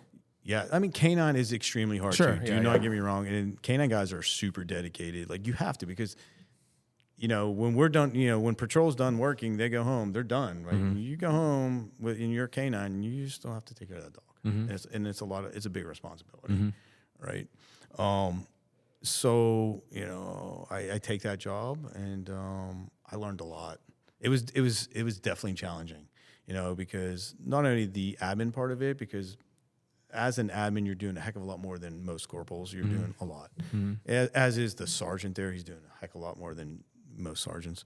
But and then to learn the other aspect of it, operating boats and understanding the waterways and, the laws the and all currents that. And the laws, like, it's a lot, and it's probably, law enforcement in general, like, you're doing a lot of things at once, right? You're driving your patrol car, you're listening to the radio, you're watching the computer, your boss is probably calling you on your cell phone to ask you questions, right? And so it's multitasking. Well, take that and just multiply it by so much as a operator of a boat in Marine, because, you're worried about your boat, right? The wind direction, where the current's going. Now you're stopping another boat. You're responsible for that boat because now you're tied off to that boat. Right. Well, are we drifting this way? Well, I know we're drifting that way, and that's like 18 inches of water. Like, we can't do that. It's a lot. It really is super challenging. But, looking back on it, I'm very grateful for it because I learned a lot. And I feel comfortable. Like, am I the best? Absolutely not. Am I comfortable with it? Yes, 100%. I could go and jump in a boat right now, and I'm like, okay, I'm good. This is nice because I'll do that every once in a while here. I belong to a boat club. I did learn I would never own a boat. Yeah. Smart decision. That's smart. Really smart. It is unreal. Boat club or friends that have boats. Just the expense and how things break. It's just, wow. Yeah. But it's a lot. They do a lot, just like K9. They do, yeah. Yes. They do a tremendous amount. Yes. So now the red shirt. Yeah. Made it to training finally. Had you ever been in any kind of training role before up until this point? Okay. Yeah. So you figure, I've been a K9 instructor for quite some time. Right. And that's training people as well as dogs when you're a canine instructor. Yeah, police and civilian, because I did a lot of civilian work too. But police dogs, and then obviously with the military we spoke about already.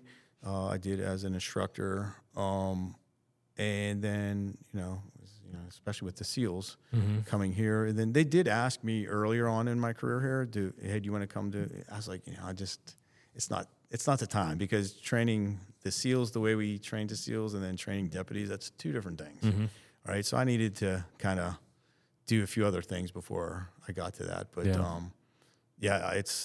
I love it. I'm really happy. So can you just break down a little bit, how how training is structured and kind of the work that you guys do? Yeah, there's a lot. We do a lot. We're super busy. Everybody has their specialties.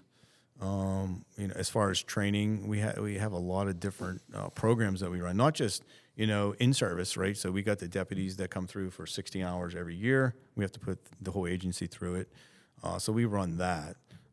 We have recruits that are coming through, right? Because we got people retiring all the time. We have people quitting, doing whatever they may do. So we have to replace those bodies. And so we train the recruits also. I think this year, we're on our we're coming up on our third or fourth recruit class this year. So it's been a busy year. And same thing with the Guardians. We've had quite a few Guardians this year. So we're responsible for that also. In addition, we have the Sheriff Citizens Academy. We have the new Sheriff Family Academy. We have CCW.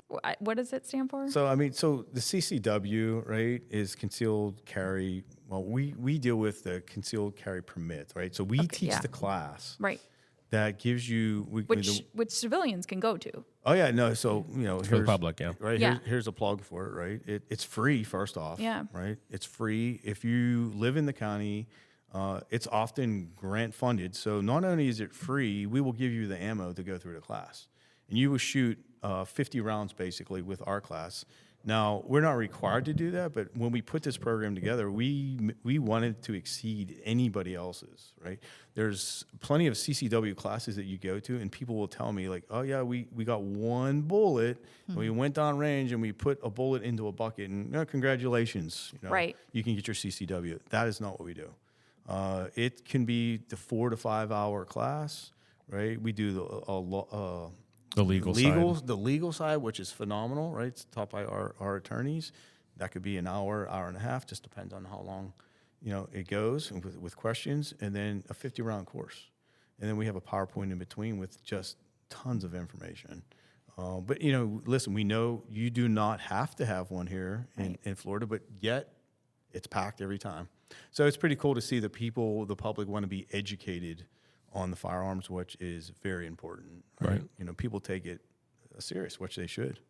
Yeah. Hopefully That's what I was wondering with people, you don't have to do that anymore. Nope. Why should they? Like, what is I know you just explained that there's a legal part and everything, but when it comes to the training, what is something that you'll miss when I just shot something in a barrel, instead of just, practicing 50 rounds and considering the background and things like that. Yeah. And we talk about that, like you said, Ricky, before, is like, consider, like, it's a bad day. If you have to pull your gun out and point it at somebody, it's a bad day. Right. But, do you know what's beyond your target? Like, hey, I got my gun on, I'm pointing on this suspect, but that's a kid, that's an elementary school behind you. Oh. And the legal stuff is important too. The legal stuff is very important because it's, have to be educated.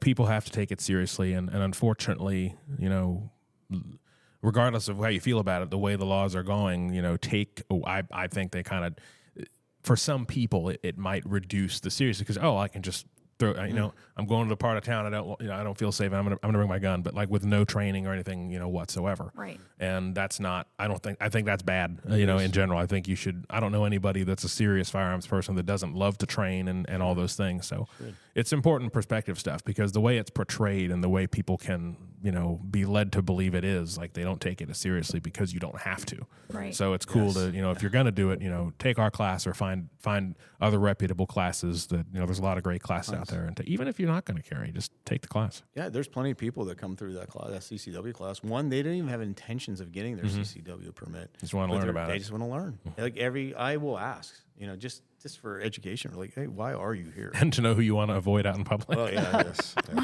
Right. That could be too. And we get a lot of questions there with like, hey, we have open carry now. Like, I can't wait to do that. Really? Okay. I mean, yes, you can do that. That's your right. But, you go to the 7-Eleven, right? And you're there. Maybe you have your gun in the open. And maybe, like, listen, there's some bad people out there in the world, right? That's why we're here. And that's why we'll always have a job. But, maybe this bad guy comes in and says, he doesn't have a gun, but you do. Can he overpower you? Does he come by surprise and take your weapon? And how much time do y'all spend training our deputies about weapon retention? Oh, yeah. With their weapon retention designed holsters. Exactly, right? That's a great point. And then, generally, people just have these flimsy plastic holsters or where there's just a snap or a button that can easily be removed, plus people getting overpowered. So now this person may have been, maybe robbing the 7-Eleven, but now he has a gun because he's seen your gun in open. You know, maybe it's better to have it concealed. I'm just saying. But, you know, listen, people are going to do what they want to do, and like just educate yourself. That's all. Yep. CCW is a great way to do that. It is 100%. I think training is one of those things, like the concept of training, everybody's very familiar with, but when it comes to a large agency, you know, realizing that we have dedicated trainers, and I remember, you know, explaining to the public, even through the Sheriff Citizens Academy, which, Jim, you are our guy. Yeah. You are our liaison for training, and you do an amazing job with them. You. But, you know, it's like, yeah, we have full-time deputies that all they do is train. And we have the law enforcement side and the correction side because there is just that much going on. Right. And we have quite a bit. I mean, talking to other agencies, we have a nice size training compared to others, we really for sure. do. And honestly, it could be bigger. We really could, because 100%. of the amount of stuff that we do. We could certainly have even more people, but that's in any division, right? So we handle all that, and then each individual guy we can teach anything, but we have guys that specific to certain things. Like, hey, he excels in this area and that area, right? So I took on responsibility of like the taser training and the new virtual reality training through Axon. So that's kind of like my thing right now that I do. Master taser. Here we go. Yeah, here we go. Yes, correct. Master. Yes. Yes, just went to school recently for that. I was an instructor, so now master taser instructor. So Talk about like it's an official title. yeah. I'm waiting to get my business Master cards. Lancia. Yeah. Okay. Wow. Yeah, I got to get the sheriff to sign off on that. Master. I got to get that on my business card, sir. Is that Master Corporal or Corporal Master? Oh, no, I don't know. we do not have that. But if Right. you can talk to the sheriff about that, that'd be Oh, awesome. we'll work on it. All But I right. don't know. We always say everybody gets one ask while they're on the show. Is that yeah. going to be yours? to be? Taser Master Jim. Yeah, that's a lot. That's a mouthful. Yeah. Talk about the taser, though. Our new tasers are amazing. Yeah. So, a cool thing about that is they picked our agency of, I don't know how many to be exact, very less than a handful of agencies that test out the Taser 10, which is the current model. And so we were a test agency. Never a huge fan of Taser my entire life, but Taser 10, 100%. Yeah. Yeah, What's different about it? Well, it's a great tool. There is 10 probes that are used, right? So you need 2 for a positive effect. Let's say that, right? There's a positive and negative, and so you need 2 probes, but you have 10. You know, could you deploy a few more on someone if need be, right? Because some people pull those probes out and so forth. But you also can use it on multiple people, up to 3 people. So the old ones had a cartridge that just had the 2. Correct. 2 would shoot out. Right. If you missed with one, You're done. It's unload over. the cartridge, put a new cartridge in, and Yep, it's over. So this Yeah. one is leaps and bounds Yeah. better than the Taser 7. You know, you have 10 probes. It comes out single shot each time, so shot placement's much better. It has this fancy laser on it. It has a flashlight on it. It's got some more ass behind it too when it's coming out. Yeah, it's nasty.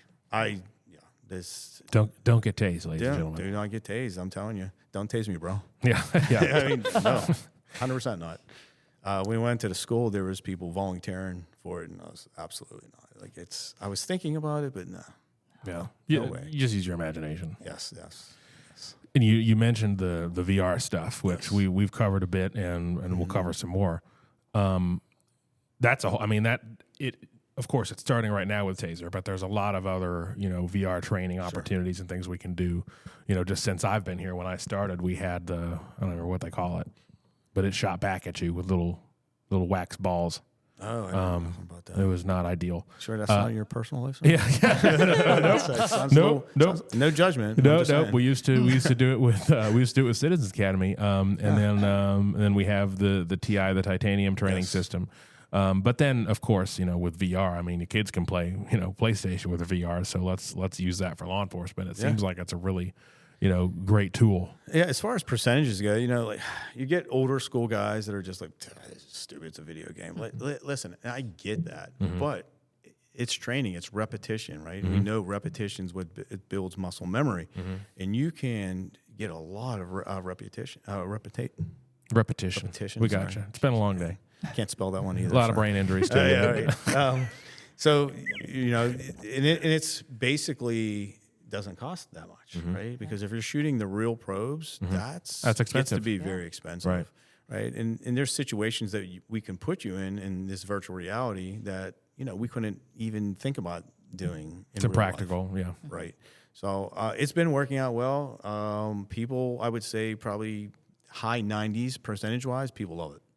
So, and we've starting to get into some new stuff. There's a handgun that we've been using. So like that's kind of starting to come into play now. I know in the near future, there's going to be a rifle, and we have two, we're going to have the capabilities very soon. Matter of fact, probably tomorrow, where two people can wear it and you can practice building clearing with it. Oh, wow. Interact with another user. Yep. So it's, I think we're just scratching the surface with this. And I think there's going to be some amazing things happening with it. And again, I know this for sure, right? We were the first on the East Coast of the United States to start using the VR for training. Right. I talked in the school that I just went to. I talked to a whole bunch of agencies, and some of them are like, "Oh yeah, we have them. They're still sitting on the shelves collecting dust." And we've been using ours since pretty much the minute we got them. Yeah. Why wouldn't you? I don't know. It's a thing. It's a lot, right? With the tablet and stuff, you got to use. I mean, it's complicated to learn, but I have to imagine once you anything else, once you figure it out. It is, and a lot of agencies have like one or two deputies that handle it, but they also have IT, like a specific IT person that's attached to them, and they figure out all that stuff. Well, that guy's me. So I do it all, and I don't mind. Like I like to learn that stuff, and it's good. So like I'm the troubleshooter on that, and I enjoy teaching it. I really do. It's really cool. Yeah. And we're gonna start probably using it for when we can. The citizens. That's kind of working those bugs out. But I think to show everybody that we're trying to be, because really when you it's hard to replicate the entire you can the decision making is a great example. You can replicate that, but you can't really do it practically. I mean, I know you all still do live scenarios and stuff with recruits and things like that, but you can't do it with the perfection and the precision that you can when it's just running the system. So it's always good for Citizens Academy to, with training, we spend for our Citizens Academy program, we'll check that plug as well, as a 10-week program, 9 of them are program weeks, we have graduation, but 3 of those 9 weeks, or a third of the program is spent, with training, and the use of force components are really the most impactful of the entire program, because they're really kind of taking what they hear out there through the media and different things that have happened, and they're kind of putting that to practical use and go, well, that happened kind of quick, and I think I made the wrong decision, and I'm going to prison now because I didn't have that training or that experience. So it's super important. I mean, that's one of the many reasons that I like being involved with that process, because the public, some people, right, they have certain ideas about law enforcement, and like, oh, why did he do that? Why shoot him in the leg? Right. That's no, we don't. And this gives me the opportunity to explain to that person, like, wow, how come we just didn't shoot him in the leg? Like, no, that's not what we do, and this is the reason. This is why, right? And then to take it even further is, we'll put them in, the TI room, right, the simulator room, and then we'll run them through scenarios, and then to see these people's reaction, and they come, and it's pretty cool to have them come back and be like, wow, right, I'm going to prison, or I just killed this person who pulled out a staple gun, and it wasn't even a gun, and I shot him. Right. So it was shiny. Yeah, it was shiny. Well, and he took it out fast. Right. So people see that law enforcement, literally on a daily basis, probably hundreds of times, are making split-second decisions to save people's lives, and those decisions change people's lives. Right. And it's not easy. Well, and you just think back to, the LA Fitness shooting.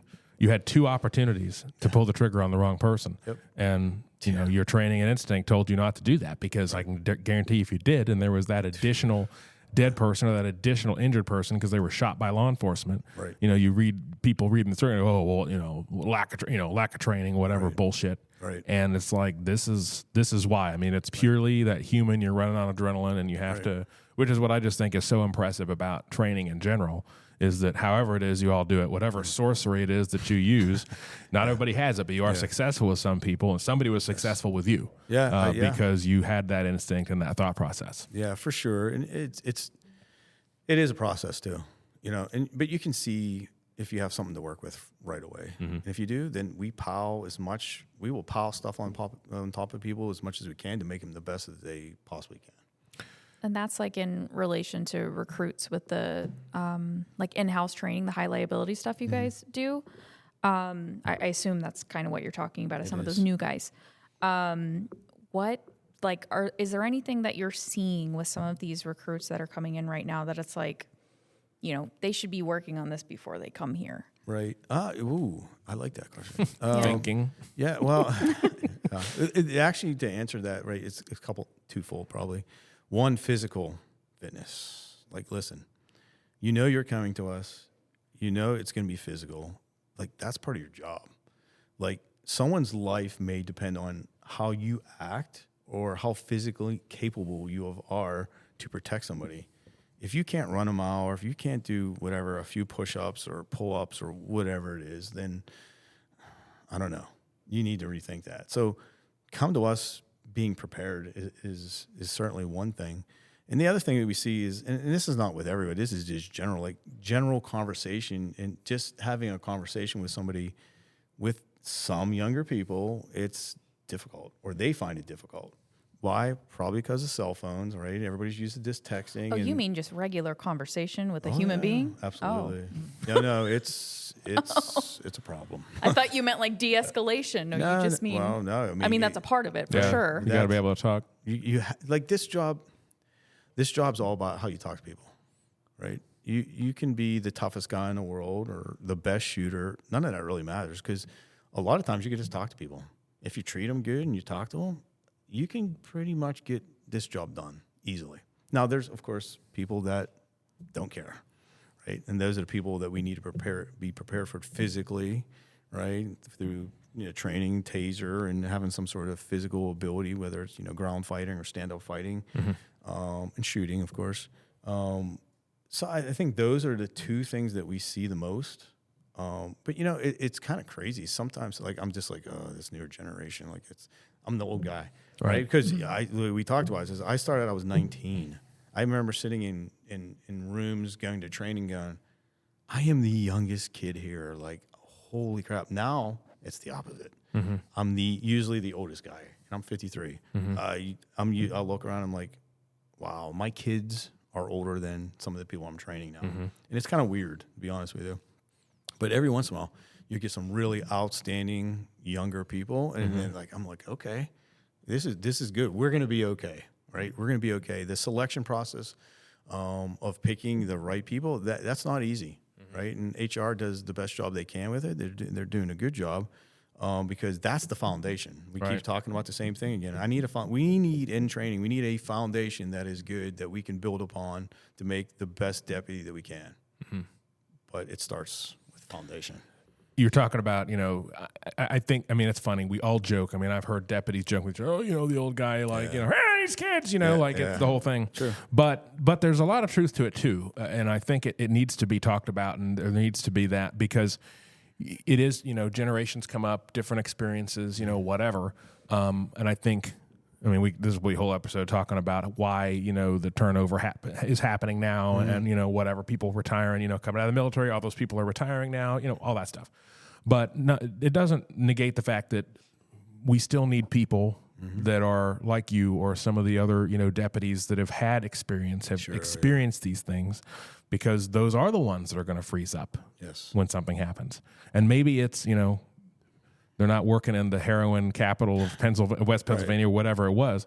But, how do you think that you can break through? Because you have these kids that, your experience is your experience. You can't do anything about it. It's not a handicap necessarily, but it's like, hey, I just haven't experienced that. Like, how do you train? How do you instill that in a recruit? Right. How do you talk to them about it? Right. So, putting them through scenarios, like the VR thing, like we talked about, but even more importantly with that, then pushing them as hard as we can in like real life scenarios. So in their in-house training, we do a lot. There's a lot of deadly force decision-making that we'll put them through.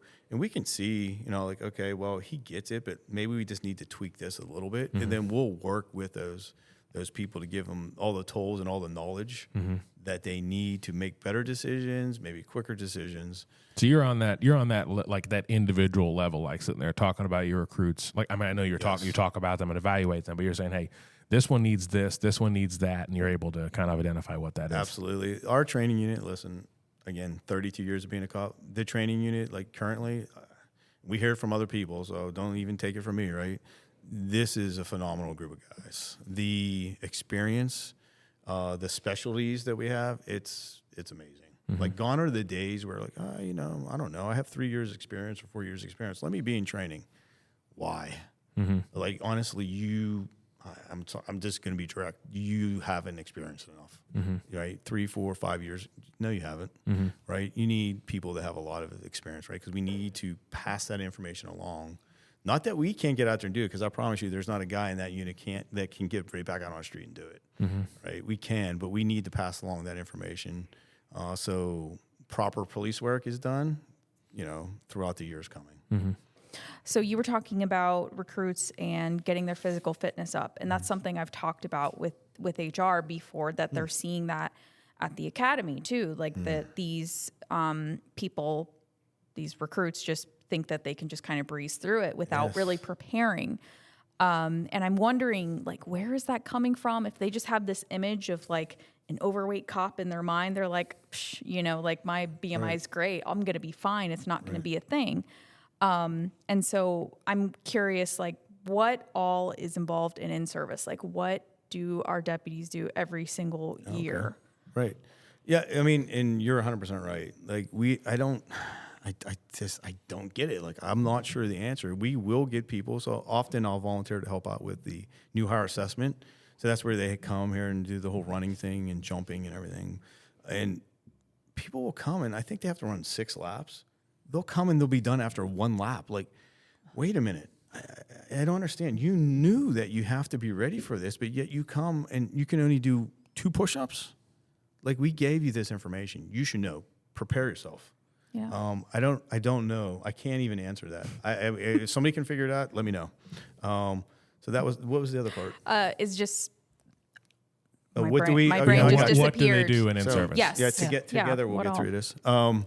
So in service, every I got brain year- injuries too, apparently. Yes. This is for the new recruits or for every year they do? This is for every Every year year. because Every year, like, in because service. I think, I don't know, Yeah. but I think that Perception. these recruits have this perception that of the overweight cop that eats donuts all the time, sits in their cruiser all day, but that's not what's like what the in-service and what's expected of our deputies, at least here. Right. Yeah. Every year, every deputy has to go through our PAT test, which consists of an obstacle, PAT stands for physical abilities test. Yes. okay. Is that right? I think so. Sounded I good. I always think forget if so. it's abilities or agility. I But No, believe abilities. it's abilities for I think sure. it's abilities, yeah. I do Same it on thing. social. Because Okay. there's not a lot of people passing the agilities test. Let's go out and do some yoga. Yeah. Oh yeah, I would feel that for sure. So it's an obstacle course. It's timed. You have X amount of time. If you don't complete it, then you're not going any further, right? You could put on light duty until you can pass that test. So it consists of a run. You're jumping over a wall, weaving through some obstacles, a low crawl. You have to pull a sled, whatever, let's call it 30 feet. You have to do that. And Like 100-pound sled or 150-pound Ish. sled. 150 pounds, Yeah. yeah. Something like it's that. like between It's 100, not sled like Rosebud. It's a It's heavy, like simulating a body, basically, Right. right? that is okay. an old school reference. That is an old school reference. You should hear the cartoons she still watches. Oh boy. Yeah. I do a reference every once in a while. I didn't get to even talk about it, but like we talked about young kids, and then I give my speeches or whatever, and I'll pick on somebody that's like 21 or 22. It's like, hey, what's a Rolodex? And they'll be like, oh, that's a watch. I'm like, no, not a watch. That's a Rolex. Not a watch. So anyway, we have our things that we do with them, but I mean, so there is a level of fitness that they have to pass that test. Simple as Yeah. that. If you don't, then you're not going to go forward. You're going to be on light duty in duty until you can pass that. Yeah. Do I think there should be more? I do, but like that's been my whole life. Like I like that part. Some people don't, and that's fine. But I like that part. You got to be in shape for this job. It's common sense. It's simple as that. What else do you do in service? Because it's not just the PAT. No. PAT. Because it's like 16 hours. Is that what 16, you said? Yeah. They 16 shoot and hours. drive and Yeah. Everything. That's going to be added, right? the shoot, yeah, or driving. Driving, sorry, yeah. So CPR, baton, the ASP, DT every year, some sort of defensive tactics that we'll pick and choose some things that we want to do, maybe some handcuffing, right? The taser, the VR, and then day 2 is shooting. So they have to be proficient shooting their weapons, whether it's the Glock 21 that's issued or the sheriff allows us to have a 9mm. Weapons also, there's a list. A lot of people switching over to 9mm, especially red dot. That's kind of like the big thing right now. It's almost like the cheat code. So we have a lot of people switching over, which, if you look across the board, across the United States, military and police, everybody's switching to 9mm red dots. And there's a reason why it works.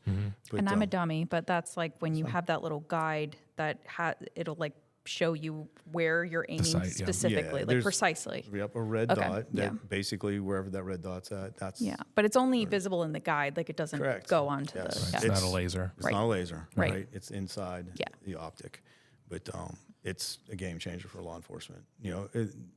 Both eyes can be open. So what's that mean, right? Both eyes are open. You're taking in more information, right? Because generally, when you shoot a gun, right, you got one eye closed, and you're losing all that information because the eye's closed. Well, Right. now with this, both eyes are open. You can see so much more. So that's clearly obvious. That's super important.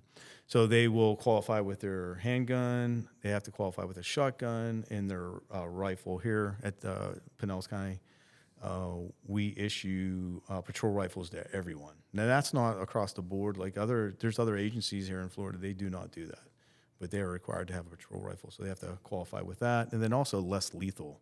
We have the beanbag rounds and we have the pepper ball launchers. And everybody has to qualify with that. And then we sprinkle in some other stuff. Like this year, for example, is breaching. We'll do some breaching and we'll do some shield work where you're holding a shield and you're shooting at a target with one hand, basically. You're holding a shield. Yeah, that was going to be my next question. Is it the same thing every year, or is it kind of more dynamic, or kind of base it on what people are seeing, like in their deputies, or? Yeah, no, that's a good question. There's certain things that we have to do every year. Yeah. Shooting, of course, CPR, ASP. But we mix it up. So like next year, it's going to be completely different. Like we start talking about, we have the new driving pad. And so we're going to start doing a lot of driving stuff. So half of day 2 is going to be driving, which is awesome because, what do cops do all day? all The day one thing long? they do is drive. They drive, right? Yeah. So we're going to have that next year, but we change it up. There's always the qualifications. There's always certain things that we will do, but we do change things. Cool. So. Yeah, and it's cool to be able to do that because you can, there could be, and I know this has happened before, because we all have talked about it. There's been an incident, and it's like, hey, let's add some of that, let's do some of this or some of that, which really, keeps it fresh. And it makes it more interesting for the members because you don't want to do the same, thing. I don't know if you can talk about it, but I know it's coming. Speaking of driving, is kind of reprogramming everybody on PIT. Oh, okay. Yeah, we're working on that. Yeah. That is coming very soon, actually. Probably 2026 is what we're looking at. We've got a couple different tactics that we're working with, and we're trying to figure out that whole thing. Working currently on policies and procedures on that. But yeah, that's going to be something different that we've never done. And I think, so PIT, the precision immobilization technique, was developed a long time ago and really hasn't changed. But cars have. But cars have changed, Cars which have. is the problem. And a lot of people may not realize, we'll see it on TV or whatever. So we're just going to stop the car, we're going to pit it, it's going to crash. Well, that really wasn't ever the intent of it. The intent of it is you spin the car around, and cars that are carbureted, when they get spun like that, they shut off for a variety of different reasons, but that's what happens. But today's cars, most of them, not being, they're fuel injected, they're direct injection, whatever. You spin them out, nothing happens. They're ready to keep on going. So won't work on a they're kind of Tesla? facing you now, or facing the wrong direction. Well, not working now. If you get the Tesla wet, it might explode. But yeah. So, but no. So it, just really trying to actually disable the vehicles now is what, and it's just cool because I'm excited to hear that y'all are working on it because it's another example of hey, I know this is the status quo, but this is isn't working, and most of our stuff. For the most part, there's people that it's low speed, it's dumb stuff. It's on going down a side road or whatever. You want to stop them. It's not the interstate or some of the stuff that FHP has to deal with. I mean, how fast can you really go in Pinellas County? Right. Like, you know, most densely populated county Right. in the state of Florida. Like Right. we have a red light, a traffic light every 20 feet. Yeah. Right. So we have to adapt our tactics. Right. Can't just And cheat. so, but the idea being is just, you know, boxing the car in, stopping the car in some other way other than just spinning it, expecting it to stop. Because the other piece too is you'd spin it, and then because we've done some pit stuff with training over the years, but you know, you spin it and then you kind of hang back. But instead, it's, you know, we're gonna spin it, but we're gonna, you know, we're gonna stop Be on it.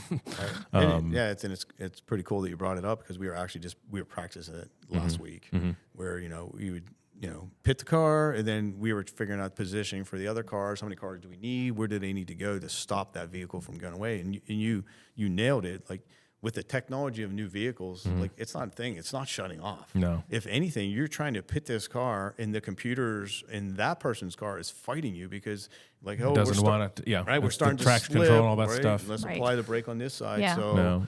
you have to come up with different tactics. And I think that, I mean, obviously shooting is the thing we hear about, you know, but I think driving is such an underappreciated skill and tactics to it because, you know, shooting is, again, it takes skill. It's, you know, whatever. But you can train for the same, you know, scenarios for the most part. Like you got to be mindful of who's behind who you're shooting at, what's around those things. Right. But the same thing applies to driving. Oh, yeah. You know, like you can train this all day long in our big ass parking lot where we do our driving, you know, essentially what the driving pad is. But Right. the other factors you have to think about when you're, you know, trying to stop a car that is driving dangerously or that is authorized for pursuit, and all the factors that come with that is the road wet, you know, what's around it. So I'm looking forward to that. We're going to cover that a little bit because Oh, I think it's really cool. It's like I want a drone for that. Yeah, yeah. I was told this a long time ago. Whether it's true or not, I don't know. Police, law enforcement drive backwards more than civilians drive forward. And I can see that because you think about it. Like a police officer, like our shifts are 12-hour shifts. Those guys are kind of driving for 12 hours. It's a lot. And then, like I said before, you're looking at the computer, you're looking at your cell phone, you're looking at multiple cell phones. You know, There's a lot happening. there is, you know, then some people have the 911 on their computer where they're getting the information before it's even dispatched. Yep. That's going Live off. 911. The Axon camera's going off because it's scanning plates. Like there is. That's why we encourage people to, you know, well, it's you're able to go on a ride along if you do Citizens Academy, and it's like just take it all in and just sit there and look at the things, even just sitting at a traffic light, the things that the deputies are doing. It's eye opening. Yeah, it's wild, and then how that impact. I mean, you know, imagine responding to the LA Fitness shooting when live 911 is a thing. Man. Yeah. So that's ramping you up too. You know, it's crazy the technology that's there, but it's important also. Obviously, we've talked about to get everybody trained up on it. absolutely. And our technology we have here at this agency is Second to none. yeah. Good luck trying to find somebody that's Yeah. you know, even close to us with that. So we appreciate you coming on. Sir. We always try to give everybody an opportunity. And you've said a lot of great things, I think, that people need to hear. But we always say, hey, you know, what is something that members of the public need to know or should know that would make your job easier? Oh, easier? I mean, I got a couple things with that. I mean, so be a good witness, right? Maybe don't intervene. I'm not saying like, you know, sometimes maybe you have to, but right, be a good witness. Get us good information. Right? If it's a vehicle or something, get us a description. Get us a plate. Maybe like, hey, this is who's driving and this is a description of it. So I think that's super important, you know, especially nowadays with how our laws have changed here with CCW, right? Open carry, we got the whole thing going on, right? So people need to be careful with that. And the other thing, I think a takeaway that people really need to know about law enforcement, and it's really, it's good here in Florida because people are huge supporters of law enforcement in Florida. That's why we have people coming from all over the United States to be a cop here, like, or be a deputy here, or even being cops in other agencies. You can still be a cop here, right? And I want people to understand one thing: law enforcement, you know, there's people that will give up their lives to come save you. And they need to remember that because, you know, you got somebody breaking into your house at 2:00 in the morning, you're going to call. Well, you know, you call the police, you call law enforcement, you call the sheriff's office. We're going to be there. We don't know who you are, but those guys are willing to give up their life for you. People need to remember that. Yeah. So It's just very important. Yes. Very important. Yeah. What do you do for fun, Jim? But we know you're not swimming. definitely not swimming. Yeah. Laura swims. Like in the open I sea. sink. Oh, yeah. she's crazy. Yeah, like laps in the open water for exercise. At dusk. At dusk. Why? Because I work during the day. It has to be at dusk. Yeah, I will give you time off midday to go swim. Yeah, ooh, Wait, hey. seriously? Yeah, take your lunch on the water. We Go haven't. for it. We haven't. No, I don't care. That's recorded. That's impressive. Like I see people doing it. There's no way, absolutely not. But I really enjoy working out. To be honest with you, sounds crazy, but I do, and I always have in my entire life. So that's kind of my release. That's probably why I don't have to take medication because like seriously, like it keeps you healthy and keeps your mind straight. And I just really enjoy it. I miss running. I used to run a lot. But man, as you get older, like it just takes your knees out. Man, it beats you bad, and I wish I could, but there's other things that you can do to replace it. But I really enjoy it. That's kind of what I enjoy. Yeah, good stuff. Yeah. Well, it's evident. Oh, thank you, sir. You look ripped. I'm not going to fight with you. Are you hitting on me? Especially the left bicep. Left bicep. Yeah, left bicep's the best one. Torn. Right one, yeah. I don't recommend tearing anything. It's not fun.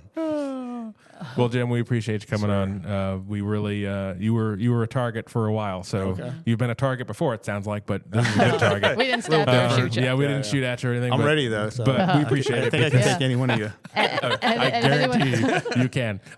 Promise. If anyone wants to get more of Jim, they can come to our Sheriff Citizens Academy where he features prominently. He is get him at least 3 days out there. He is our training liaison. Yeah, it's a great thing. Yeah, but it's important. It's great. I know the public enjoys it, but I know our members listen too, and to get some insight from training and maybe have some more respect for who's teaching them, who's in front of the classroom, right? Yeah, it's important. So, Laura, if somebody wanted to give us feedback about this episode or just otherwise stay engaged with 56, how would they go about doing that? They could email us at lets56@pcsonet.com. That's LETS56@pcsonet.com. And we are on Instagram, standalone at 56 Podcast spelled out on Instagram if you want to keep up with us there. So with that, thanks everybody for listening. We'll talk to you next time.